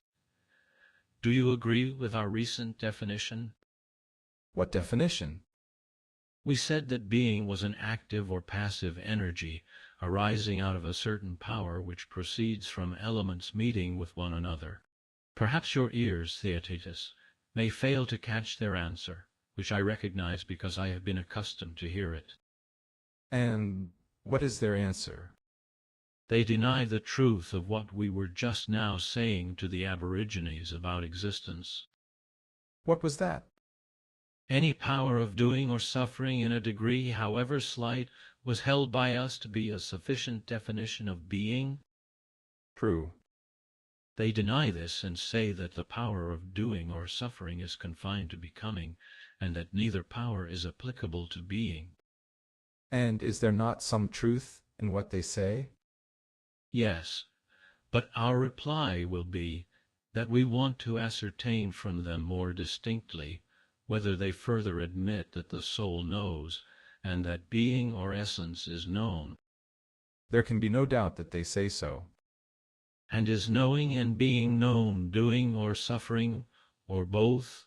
Or is the one doing and the other suffering, or has neither any share in either? Clearly, neither has any share in either, for if they say anything else, they will contradict themselves. I understand, but they will allow that if to know is active, then, of course, to be known is passive. And on this view, being in so far as it is known, is acted upon by knowledge, and is therefore in motion, for that which is in a state of rest cannot be acted upon, as we affirm. True.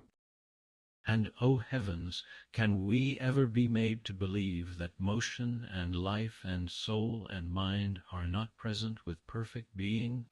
Can we imagine that being is devoid of life and mind, and exists in awful unmeaningness, an everlasting fixture? That would be a dreadful thing to admit, stranger. But shall we say that has mind and not life? How is that possible? Or shall we say that both inhere in perfect being, but that it has no soul which contains them? And in what other way can it contain them? Or that being has mind and life and soul, but although endowed with soul remains absolutely unmoved? All three suppositions appear to me to be irrational. Under being, then, we must include motion and that which is moved. Certainly. Then, Theaetetus, our inference is that if there is no motion, neither is there any mind anywhere, or about anything, or belonging to anyone. Quite true. And yet this equally follows. If we grant that all things are in motion, upon this view too mind has no existence. How so? Do you think that sameness of condition and mode and subject could ever exist without a principle of rest? Certainly not. Can you see how without them mind could exist or come into existence anywhere? No. And surely contend we must in every possible way against him who would annihilate knowledge and reason and mind, and yet ventures to speak confidently about anything. Yes, with all our might. Then the philosopher, who has the truest reverence for these qualities, cannot possibly accept the notion of those who say that the whole is at rest, either as unity or in many forms, and he will be utterly deaf to those who assert universal motion. As children say entreatingly, "Give us both," so he will include both the movable and immovable in his definition of being and all. Most true. And now, do we seem to have gained a fair notion of being? Yes, truly. Alas, TorToiSe-tts, methinks that we are now only beginning to see the real difficulty of the inquiry into the nature of it. What do you mean? O my friend, do you not see that nothing can exceed our ignorance, and yet we fancy that we are saying something good? I certainly thought that we were, and I do not at all understand how we never found out our desperate case. Reflect. After having made these admissions, may we not be justly asked the same questions which we ourselves were asking of those who said that all was hot and cold? What were they? Will you recall them to my mind? To be sure I will, and I will remind you of them by putting the same questions to you which I did to them, and then we shall get on. True. Would you not say that rest and motion are in the most entire opposition to one another? Of course. And yet you would say that both and either of them equally are. I should. And when you admit that both or either of them are, do you mean to say that both or either of them are in motion? Certainly not. Or do you wish to imply that they are both at rest when you say that they are? Of course not. Then you conceive of being as some third and distinct nature under which rest and motion are alike included, and, observing that they both participate in being, you declare that they are. Truly, we seem to have an intimation that being is some third thing, when we say that rest and motion are. Then being is not the combination of rest and motion, but something different from them. So it would appear. Being, then, according to its own nature, is neither in motion nor at rest. That is very much the truth. Where, then, is a man to look for help, who would have any clear or fixed notion of being in his mind? Where, indeed? I scarcely think that he can look anywhere, for that which is not in motion must be at rest, and again, that which is not at rest must be in motion, but being is placed outside of both these classes. Is this possible? Utterly impossible. Here, then, is another thing which we ought to bear in mind. What? When we were asked to what we were to assign the appellation of not being, we were in the greatest difficulty. Do you remember? To be sure. And are we not now in as great a difficulty about being? I should say, stranger, that we are in one which is, if possible, even greater. Then let us acknowledge the difficulty, and as being and not being are involved in the same perplexity, there is hope that when the one appears more or less distinctly, the other will equally appear. And if we are able to see neither, there may still be a chance of steering our way in between them, without any great discredit. Very good. Let us inquire, then, how we come to predicate many names of the same thing. Give an example. I mean that we speak of man, for example, under many names, that we attribute to him colors and forms and magnitudes and virtues and vices, in all of which instances, and in 10,000 others, we not only speak of him as a man, but also as good, and having numberless other attributes. And in the same way, anything else which we originally supposed to be one is described by us as many, and under many names. That is true. And thus we provide a rich feast for Tyros, whether young or old, for there is nothing easier than to argue that the one cannot be many, or the many one. And great is their delight in denying that a man is good. For man, they insist, is man, and good is good. I dare say that you have met with persons who take an interest in such matters. They are often elderly men, whose meagre sense is thrown into amazement by these discoveries of theirs, which they believe to be the height of wisdom. Certainly I have. Then, not to exclude anyone who has ever speculated at all upon the nature of being, let us put our questions to them as well as to our former friends. What questions? Shall we refuse to attribute being to motion and rest, or anything to anything, and assume that they do not mingle and are incapable of participating in one another? Or shall we gather all into one class of things communicable with one another? Or are some things communicable and others not? Which of these alternatives, TorToiSe-tts, will they prefer? I have nothing to answer on their behalf. Suppose that you take all these hypotheses in turn, and see what are the consequences which follow from each of them. Very good.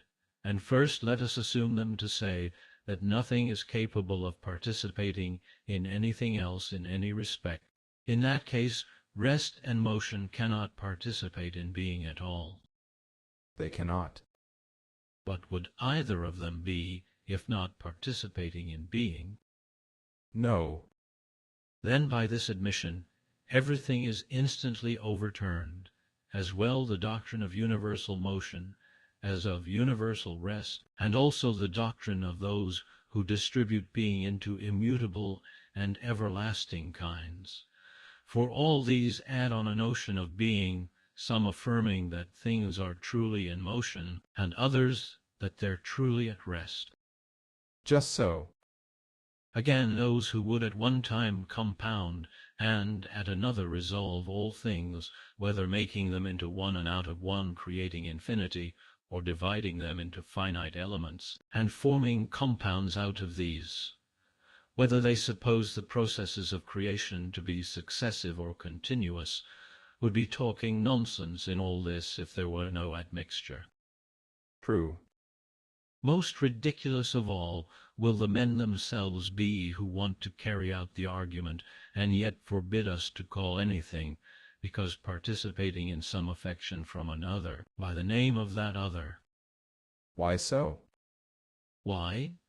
Because they are compelled to use the words to be apart from others in itself, and 10,000 more, which they cannot give up, but must make the connecting links of discourse, and therefore they do not require to be refuted by others, but their enemy, as the saying is, inhabits the same house with them.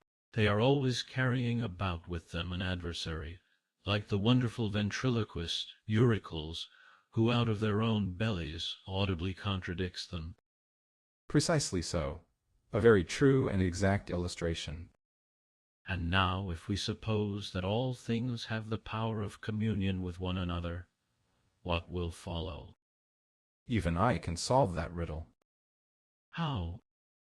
Why, because motion itself would be at rest, and rest again in motion, if they could be attributed to one another. But this is utterly impossible. Of course. Then only the third hypothesis remains. True. For, surely, either all things have communion with all, or nothing with any other thing, or some things communicate with some things and others not. Certainly. And two, out of these three suppositions have been found to be impossible. Yes. Everyone, then, who desires to answer truly, will adopt the third and remaining hypothesis of the communion of some with some. Quite true. This communion of some with some may be illustrated by the case of letters, for some letters do not fit each other, while others do. Of course. And the vowels especially are a sort of bond which pervades all the other letters, so that without a vowel one consonant cannot be joined to another. True. But does everyone know what letters will unite with what, or is art required in order to do so? Art is required. What art? The art of grammar. And is not this also true of sounds high and low? Is not he who has the art to know what sounds mingle, a musician, and he who is ignorant, not a musician? Yes. And we shall find this to be generally true of art or the absence of art. Of course. And as classes are admitted by us in like manner to be some of them capable and others incapable of intermixture, must not he who would rightly show what kinds will unite and what will not proceed by the help of science in the path of argument? And will he not ask if the connecting links are universal, and so capable of intermixture with all things, and again in divisions, whether there are not other universal classes which make them possible? To be sure he will require science, and, if I am not mistaken, the very greatest of all sciences. How are we to call it? By Zeus, have we not lighted unwittingly upon our free and noble science, and in looking for the Sophist have we not entertained the philosopher unawares? What do you mean? Should we not say that the division according to classes, which neither makes the same other, nor makes other the same, is the business of the dialectical science? That is what we should say. Then, surely, he who can divide rightly is able to see clearly one form pervading a scattered multitude, and many different forms contained under one higher form, and again one form knit together into a single whole, and pervading many such wholes, and many forms, existing only in separation and isolation. This is the knowledge of classes which determines where they can have communion with one another and where not. Quite true. And the art of dialectic would be attributed by you only to the philosopher pure and true. Who but he can be worthy? In this region we shall always discover the philosopher, if we look for him. Like the Sophist, he is not easily discovered, but for a different reason. For what reason? Because the Sophist runs away into the darkness of not being, in which he has learned by habit to feel about, and cannot be discovered because of the darkness of the place. Is not that true? It seems to be so. And the philosopher, always holding converse through reason with the idea of being, is also dark from excess of light. For the souls of the many have no eye which can endure the vision of the divine. Yes, that seems to be quite as true as the other. Well, the philosopher may hereafter be more fully considered by us, if we are disposed. But the Sophist must clearly not be allowed to escape until we have had a good look at him. Very good.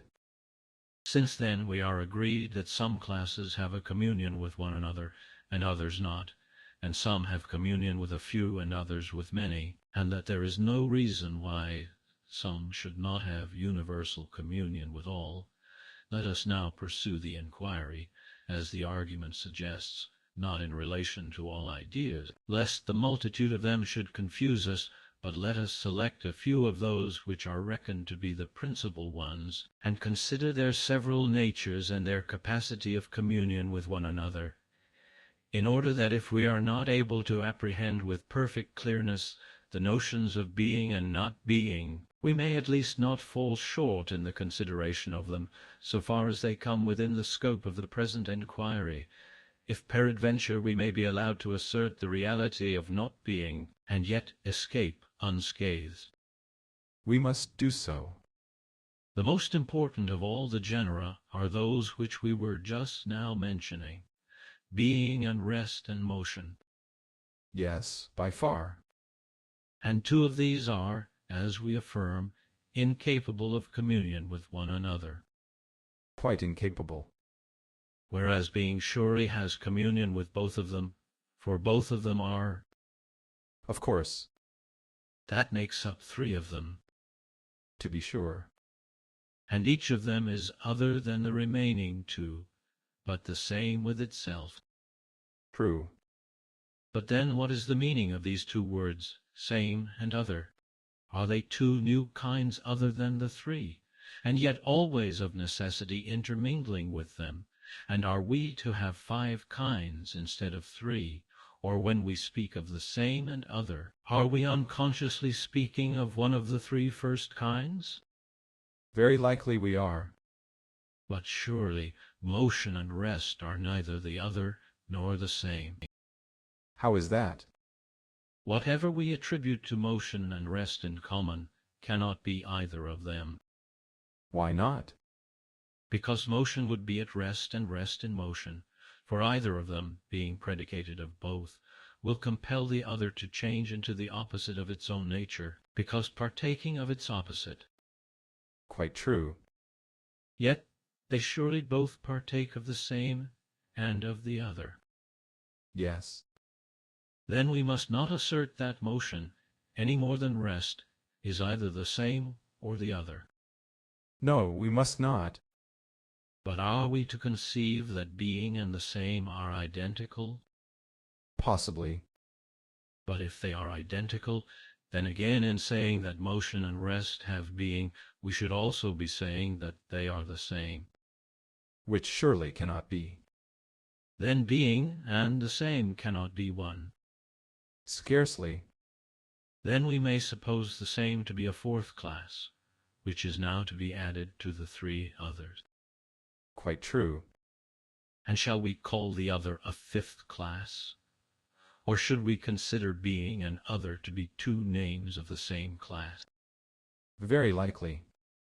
But you would agree, if I am not mistaken, that existences are relative as well as absolute, Certainly.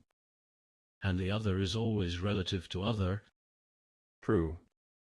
But this would not be the case unless being and the other entirely differed.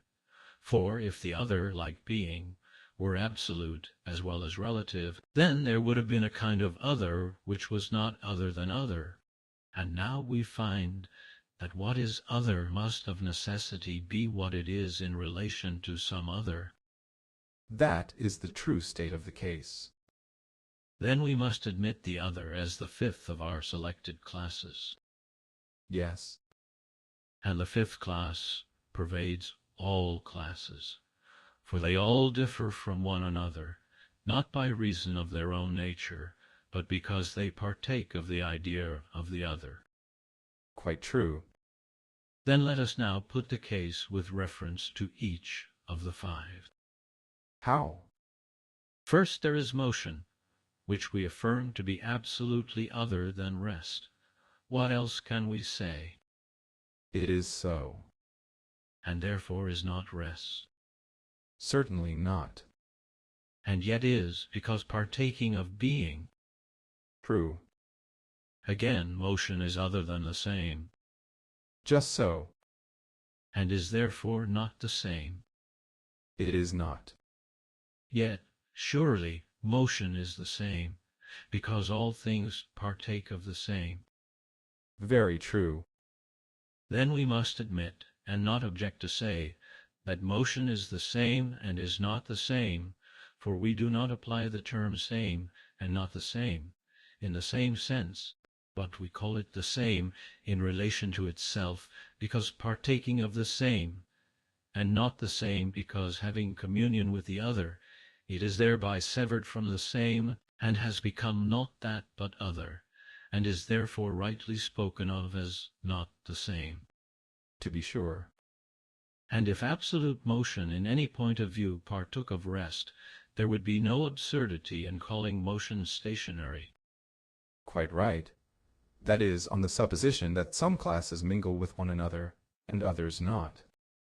That such a communion of kinds is according to nature, we had already proved before we arrive at this part of our discussion.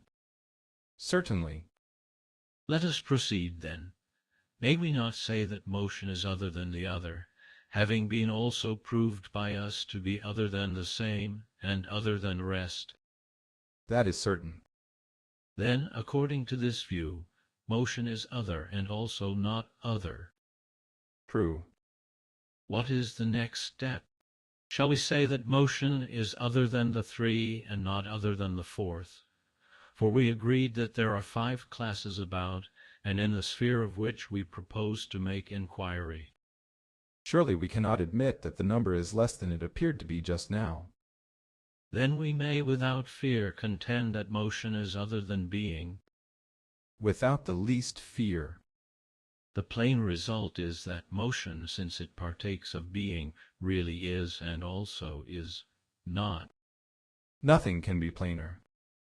Then not being necessarily exists in the case of motion and of every class, for the nature of the other entering into them all makes each of them other than being, and so non-existent. And therefore of all of them in like manner we may truly say that they are not, and again, inasmuch as they partake of being, that they are and are existent. So we may assume. Every class, then, has plurality of being and infinity of not being. So we must infer. And being itself may be said to be other than the other kinds. Certainly.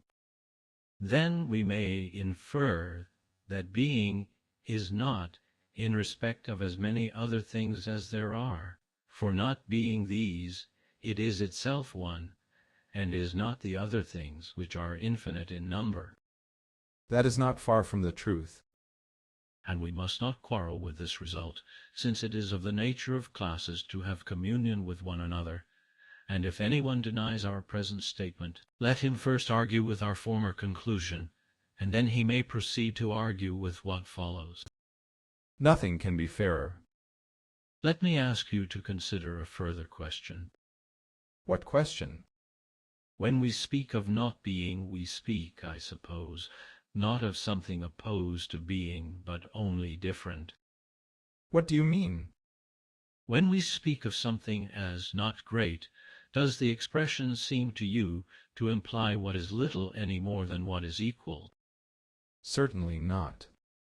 The negative particles, you and me, when prefixed to words, do not imply opposition, but only difference from the words, or more correctly from the things represented by the words which follow them. Quite true. There is another point to be considered, if you do not object. What is it? The nature of the other appears to me to be divided into fractions like knowledge. How so? Knowledge, like the other, is one, and yet the various parts of knowledge have each of them their own particular name, and hence there are many arts and kinds of knowledge. Quite true. And is not the case the same with the parts of the other, which is also one? Very likely. But will you tell me how? There is some part of the other which is opposed to the beautiful. There is. Shall we say that this has or has not a name? It has. For whatever we call not beautiful is other than the beautiful, not than something else. And now tell me another thing.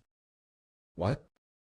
Is the not beautiful anything but this, an existence parted off from a certain kind of existence, and again, from another point of view, opposed to an existing something? True. Then the not beautiful turns out to be the opposition of being to being.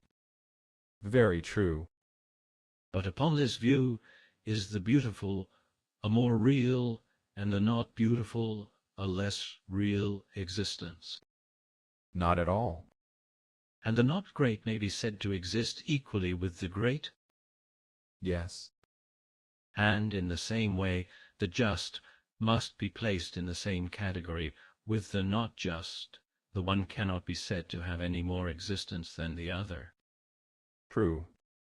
The same may be said of other things. Seeing that the nature of the other has a real existence, the parts of this nature must equally be supposed to exist. Of course.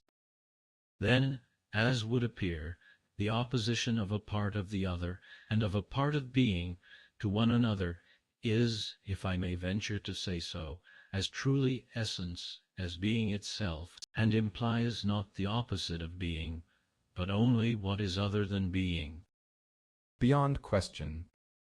What, then, shall we call it? Clearly not being, and this is the very nature for which the Sophist compelled us to search. And has not this, as you were saying, as real an existence as any other class? May I not say with confidence that not being has an assured existence and a nature of its own, just as the great was found to be great and the beautiful beautiful, and the not great and the not beautiful, in the same manner not being has been found to be and is not being, and is to be reckoned one among the many classes of being. Do you, TorToiSe-tts, still feel any doubt of this? None whatever. Do you observe that our skepticism has carried us beyond the range of Parmenides' prohibition? In what? We have advanced to a further point, and shown him more than he forbade us to investigate. How is that? Why, because he says, not being never is, and do thou keep thy thoughts from this way of inquiry. Yes, he says so. Whereas we have not only proved that things which are not are, but we have shown what form of being not being is. For we have shown that the nature of the other is, and is distributed over all things in their relations to one another, and whatever part of the other is contrasted with being. This is precisely what we have ventured to call not being. And surely, stranger, we were quite right. Let not anyone say, then, that while affirming the opposition of not being to being, we still assert the being of not being. For as to whether there is an opposite of being, to that inquiry we have long said good-bye. It may or may not be, and may or may not be capable of definition. But as touching our present account of not being, let a man either convince us of error, or so long as he cannot, he too must say, as we are saying, that there is a communion of classes, and that being, and difference or other, traverse all things and mutually interpenetrate, so that the other partakes of being, and by reason of this participation is, and yet is not that of which it partakes, but other, and being other than being, it is clearly a necessity that not being should be. And again, being through partaking of the other, becomes a class other than the remaining classes, and being other than all of them, is not each one of them, and is not all the rest. So that undoubtedly there are thousands upon thousands of cases in which being is not, and all other things, whether regarded individually or collectively, in many respects are, and in many respects are not. True. And he who is skeptical of this contradiction must think how he can find something better to say, or if he sees a puzzle, and his pleasure is to drag words this way and that, the argument will prove to him that he is not making a worthy use of his faculties. For there is no charm in such puzzles, and there is no difficulty in detecting them, but we can tell him of something else, the pursuit of which is noble and also difficult. What is it? A thing of which I have already spoken. Letting alone these puzzles as involving no difficulty, he should be able to follow and criticize in detail every argument, and when a man says that the same is in a manner other, or that other is the same, to understand and refute him from his own point of view, and in the same respect in which he asserts either of these affections. but to show that somehow and in some sense the same is other, or the other same, or the great small, or the like unlike. And to delight in always bringing forward such contradictions is no real refutation, but is clearly the newborn babe of someone who is only beginning to approach the problem of being. To be sure.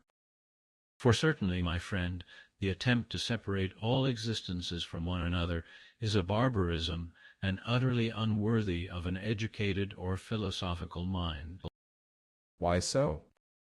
The attempt at universal separation is the final annihilation of all reasoning, for only by the union of conceptions with one another do we attain to discourse of reason. True. And observe that we were only just in time in making a resistance to such separatists, and compelling them to admit that one thing mingles with another. Why so? Why, that we might be able to assert discourse to be a kind of being, for if we could not, the worst of all consequences would follow. We should have no philosophy. Moreover, the necessity for determining the nature of discourse presses upon us at this moment. If utterly deprived of it, we could no more hold discourse, and deprived of it we should be if we admitted that there was no admixture of natures at all. Very true. But I do not understand why at this moment we must determine the nature of discourse. Perhaps you will see more clearly by the help of the following explanation. What explanation? Not being has been acknowledged by us to be one among many classes diffused over all being. True. And thence arises the question whether not being mingles with opinion and language. How so? If not being has no part in the proposition, then all things must be true. But if not being has a part, then false opinion and false speech are possible. For to think or to say what is not is falsehood, which thus arises in the region of thought and in speech. That is quite true. And where there is falsehood, surely there must be deceit. Yes. And if there is deceit, then all things must be full of idols and images and fancies. To be sure. Into that region the Sophist, as we said, made his escape, and when he had got there, denied the very possibility of falsehood. No one, he argued, either conceived or uttered falsehood, inasmuch as not being did not in any way partake of being. True. And now not being has been shown to partake of being, and therefore he will not continue fighting in this direction, but he will probably say that some ideas partake of not being, and some not, and that language and opinion are of the non-partaking class, and he will still fight to the death against the existence of the image-making and fantastic art in which we have placed him, because, as he will say, opinion and language do not partake of not being, and unless this participation exists, there can be no such thing as falsehood. And with the view of meeting this evasion, we must begin by inquiring into the nature of language, opinion, and imagination, in order that when we find them, we may find also that they have communion with not being, and having made out the connection of them, may thus prove that falsehood exists, and therein we will imprison the Sophist, if he deserves it, or if not, we will let him go again and look for him in another class. Certainly, stranger, there appears to be truth in what was said about the Sophist at first, that he was of a class not easily caught, for he seems to have abundance of defenses, which he throws up, and which must every one of them be stormed before we can reach the man himself. And even now we have with difficulty got through his first defense, which is the not being of not being, and lo, here is another, for we have still to show that falsehood exists in the sphere of language and opinion, and there will be another and another line of defense without end. Anyone, TorToiSe-tts, who is able to advance even a little ought to be of good cheer, for what would he who is dispirited at a little progress do, if he were making none at all, or even undergoing a repulse? Such a faint heart, as the proverb says, will never take a city. But now that we have succeeded thus far, the citadel is ours, and what remains is easier. Very true. Then, as I was saying, let us first of all obtain a conception of language and opinion, in order that we may have clearer grounds for determining whether not being has any concern with them, or whether they are both always true, and neither of them ever false. True. Then now let us speak of names, as before we were speaking of ideas and letters, for that is the direction in which the answer may be expected. And what is the question at issue about names? The question at issue is whether all names may be connected with one another, or none, or only some of them. Clearly the last is true. I understand you to say that words which have a meaning when in sequence may be connected, but that words which have no meaning when in sequence cannot be connected. What are you saying? What I thought that you intended when you gave your assent, for there are two sorts of intimation of being which are given by the voice. What are they? One of them is called nouns, and the other verbs. Describe them. That which denotes action we call a verb, True. and the other, which is an articulate mark set on those who do the actions, we call a noun. Quite true. A succession of nouns only is not a sentence any more than of verbs without nouns. I do not understand you. I see that when you gave your assent, you had something else in your mind. But what I intended to say was that a mere succession of nouns or of verbs is not discourse. What do you mean? I mean that words like walks, runs, sleeps, or any other words which denote action, however many of them you string together, do not make discourse. How can they? Or again, when you say lion, stag, horse, or any other words which denote agents, neither in this way of stringing words together do you attain to discourse, for there is no expression of action or inaction, or of the existence or non-existence, indicated by the sounds, until verbs are mingled with nouns. Then the words fit, and the smallest combination of them forms language, and is the simplest and least form of discourse. Again I ask, what do you mean? When anyone says, a man learns, should you not call this the simplest and least of sentences? Yes. Yes, for he now arrives at the point of giving an intimation about something which is, or is becoming, or has become, or will be. And he not only names, but he does something by connecting verbs with nouns. And therefore we say that he discourses, and to this connection of words we give the name of discourse. True. And as there are some things which fit one another, and other things which do not fit, so there are some vocal signs which do, and others which do not, combine and form discourse. Quite true. There is another small matter. What is it? A sentence must and cannot help having a subject, True. and must be of a certain quality. Certainly. And now let us mind what we are about. We must do so.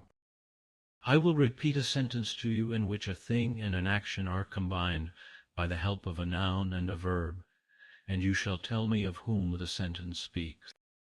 I will, to the best of my power. TorToiSe-tts sits. Not a very long sentence. Not very. Of whom does the sentence speak, and who is the subject? That is what you have to tell. Of me, I am the subject. Or this sentence again. What sentence? TorToiSe-tts, with whom I am now speaking, is flying. That also is a sentence which will be admitted by everyone to speak of me, and to apply to me. We agreed that every sentence must necessarily have a certain quality. Yes. And what is the quality of each of these two sentences? The one, as I imagine, is false, and the other true. The true says what is true about you, Yes. and the false says what is other than true, Yes. and therefore speaks of things which are not as if they were, True. and say that things are real of you which are not. For, as we were saying in regard to each thing or person, there is much that is, and much that is not. Quite true. The second of the two sentences which related to you was first of all an example of the shortest form consistent with our definition. Yes, this was implied in recent admission. And, in the second place, it related to a subject. Yes. Who must be you, and can be nobody else. Unquestionably. And it would be no sentence at all if there were no subject, for, as we proved, a sentence which has no subject is impossible. Quite true.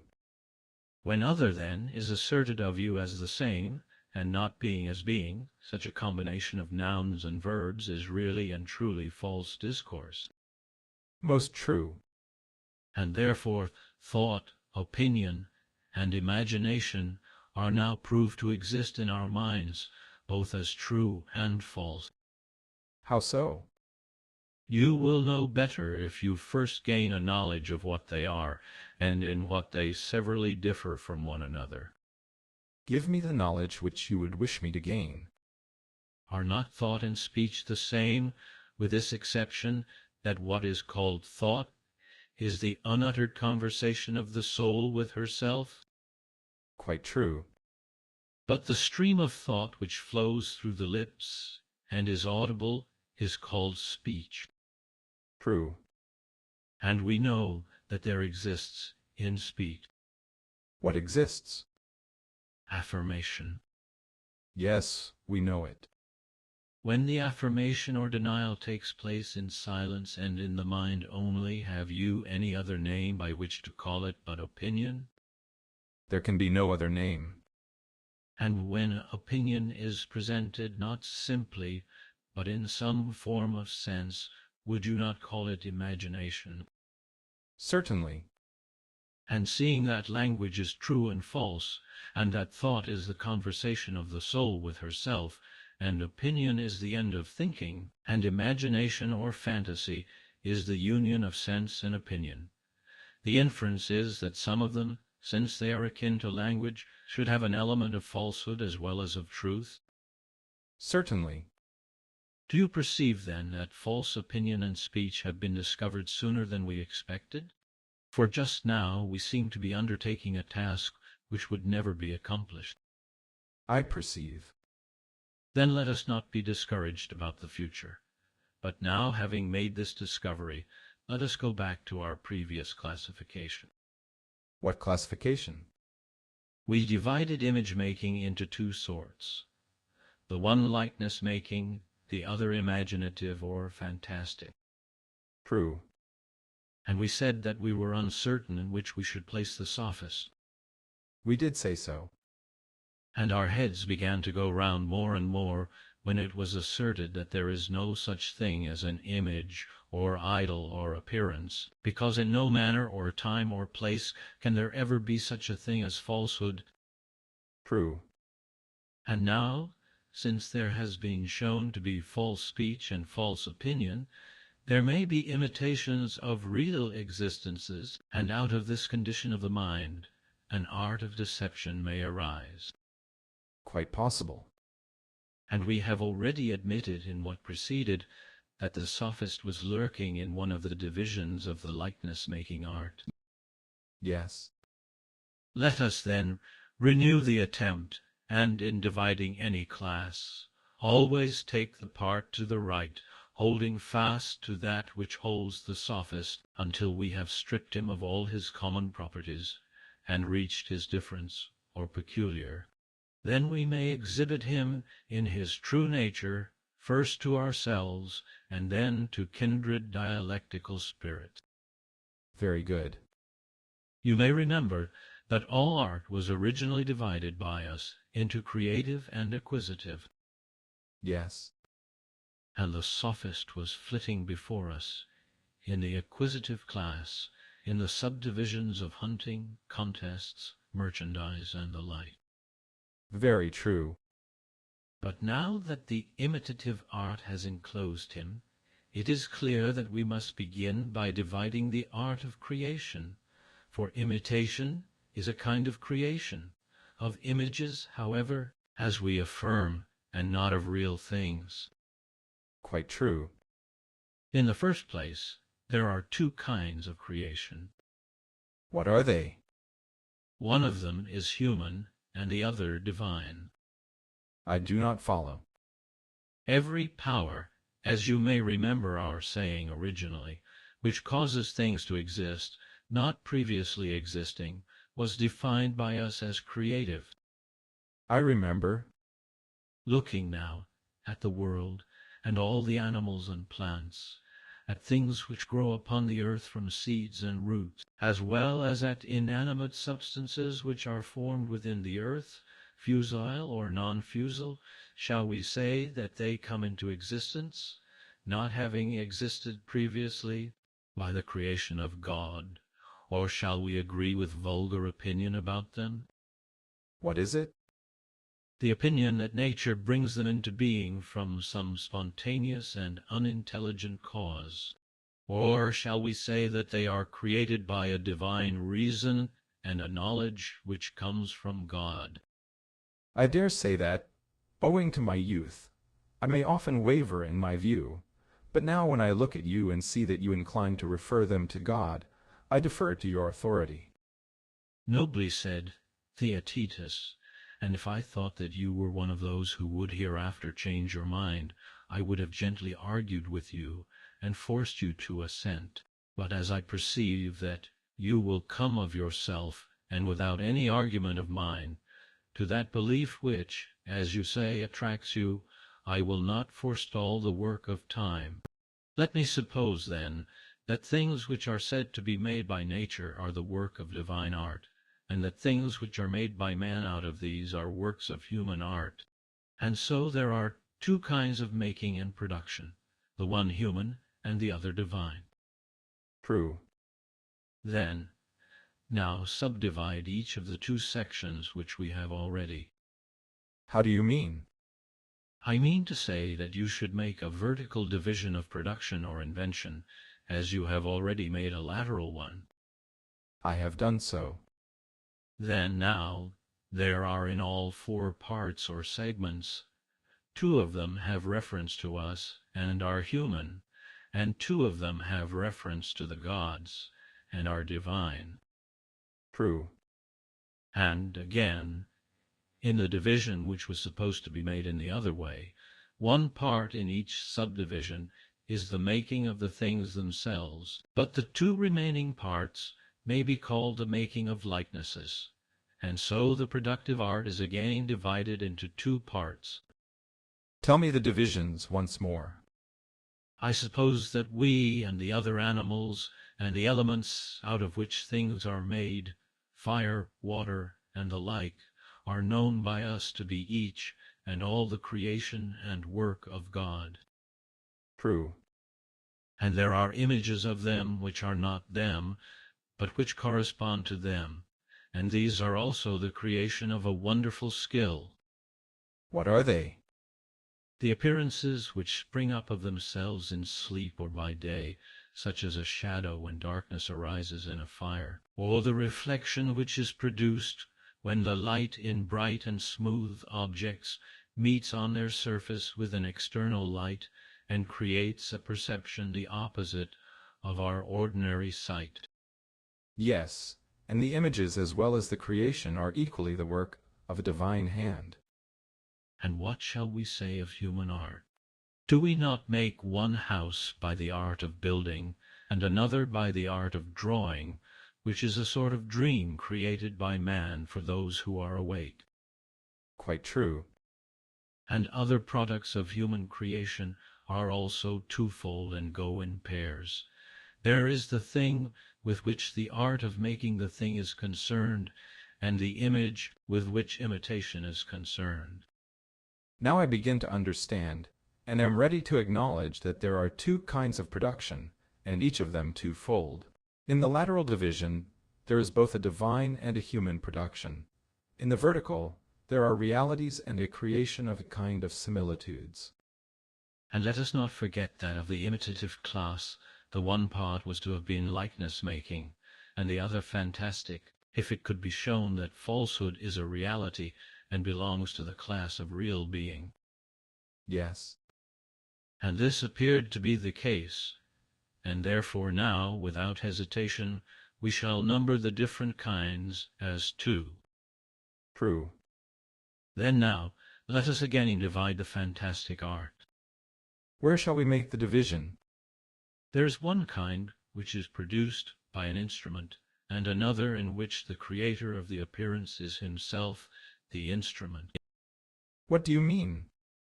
When anyone makes himself appear like another in his figure or his voice, imitation is the name for this part of the fantastic art.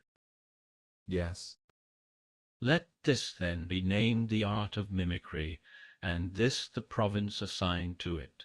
As for the other division, we are weary and will give that up, leaving to someone else the duty of making the class and giving it a suitable name. Let us do as you say. Assign a sphere to the one and leave the other. There is a further distinction, TorToiSe-tts, which is worthy of our consideration, and for a reason which I will tell you. Let me hear. There are some who imitate, knowing what they imitate, and some who do not know. And what line of distinction can there possibly be greater than that which divides ignorance from knowledge? There can be no greater. Was not the sort of imitation of which we spoke just now the imitation of those who know? For he who would imitate you would surely know you and your figure. Naturally. And what would you say of the figure or form of justice, or of virtue in general? Are we not well aware that many, having no knowledge of either, but only a sort of opinion, do their best to show that this opinion is really entertained by them, by expressing it as far as they can in word and deed? Yes, that is very common. And do they always fail in their attempt to be thought just when they are not? Or is not the very opposite true? The very opposite. Such a one, then, should be described as an imitator, to be distinguished from the other, as he who is ignorant is distinguished from him who knows. True. Can we find a suitable name for each of them? This is clearly not an easy task, for among the ancients there was some confusion of ideas, which prevented them from attempting to divide genera into species. Wherefore there is no great abundance of names. Yet, for the sake of distinctness, I will make bold to call the imitation which coexists with opinion, the imitation of appearance, that which coexists with science, a scientific or learned imitation. Granted. The former is our present concern, for the Sophist was classed with imitators indeed, but not among those who have knowledge. Very true. Let us, then, examine our imitator of appearance, and see whether he is sound, like a piece of iron, or whether there is still some crack in him. Let us examine him. Indeed, there is a very considerable crack, for if you look you find that one of the two classes of imitators is a simple creature who thinks that he knows that which he only fancies. The other sort has knocked about among arguments, until he suspects and fears that he is ignorant of that which to the many he pretends to know. There are certainly the two kinds which you describe. Shall we regard one as the simple imitator, the other as the dissembling or ironical imitator? Very good. And shall we further speak of this latter class as having one or two divisions? Answer yourself. Upon consideration, then, there appear to me to be two. There is the dissembler, who harangues a multitude in public in a long speech, and the dissembler, who in private and in short speeches compels the person who is conversing with him to contradict himself. What you say is most true. And who is the maker of the longer speeches? Is he the statesman or the popular orator? The latter. And what shall we call the other? Is he the philosopher or the sophist? The philosopher he cannot be, for upon our view he is ignorant. But since he is an imitator of the wise, he will have a name which is formed by an adaptation of the word sophos. What shall we name him? I am pretty sure that I cannot be mistaken in terming him the true and very sophist. Shall we bind up his name as we did before, making a chain from one end of his genealogy to the other? By all means. He, then, who traces the pedigree of his art as follows, who, belonging to the conscious or dissembling section of the art of causing self-contradiction, is an imitator of appearance, and is separated from the class of fantastic, which is a branch of image-making into that further division of creation, the juggling of words, a creation human and not divine. Any one who affirms the real sophist to be of this blood and lineage will say the very truth. Undoubtedly.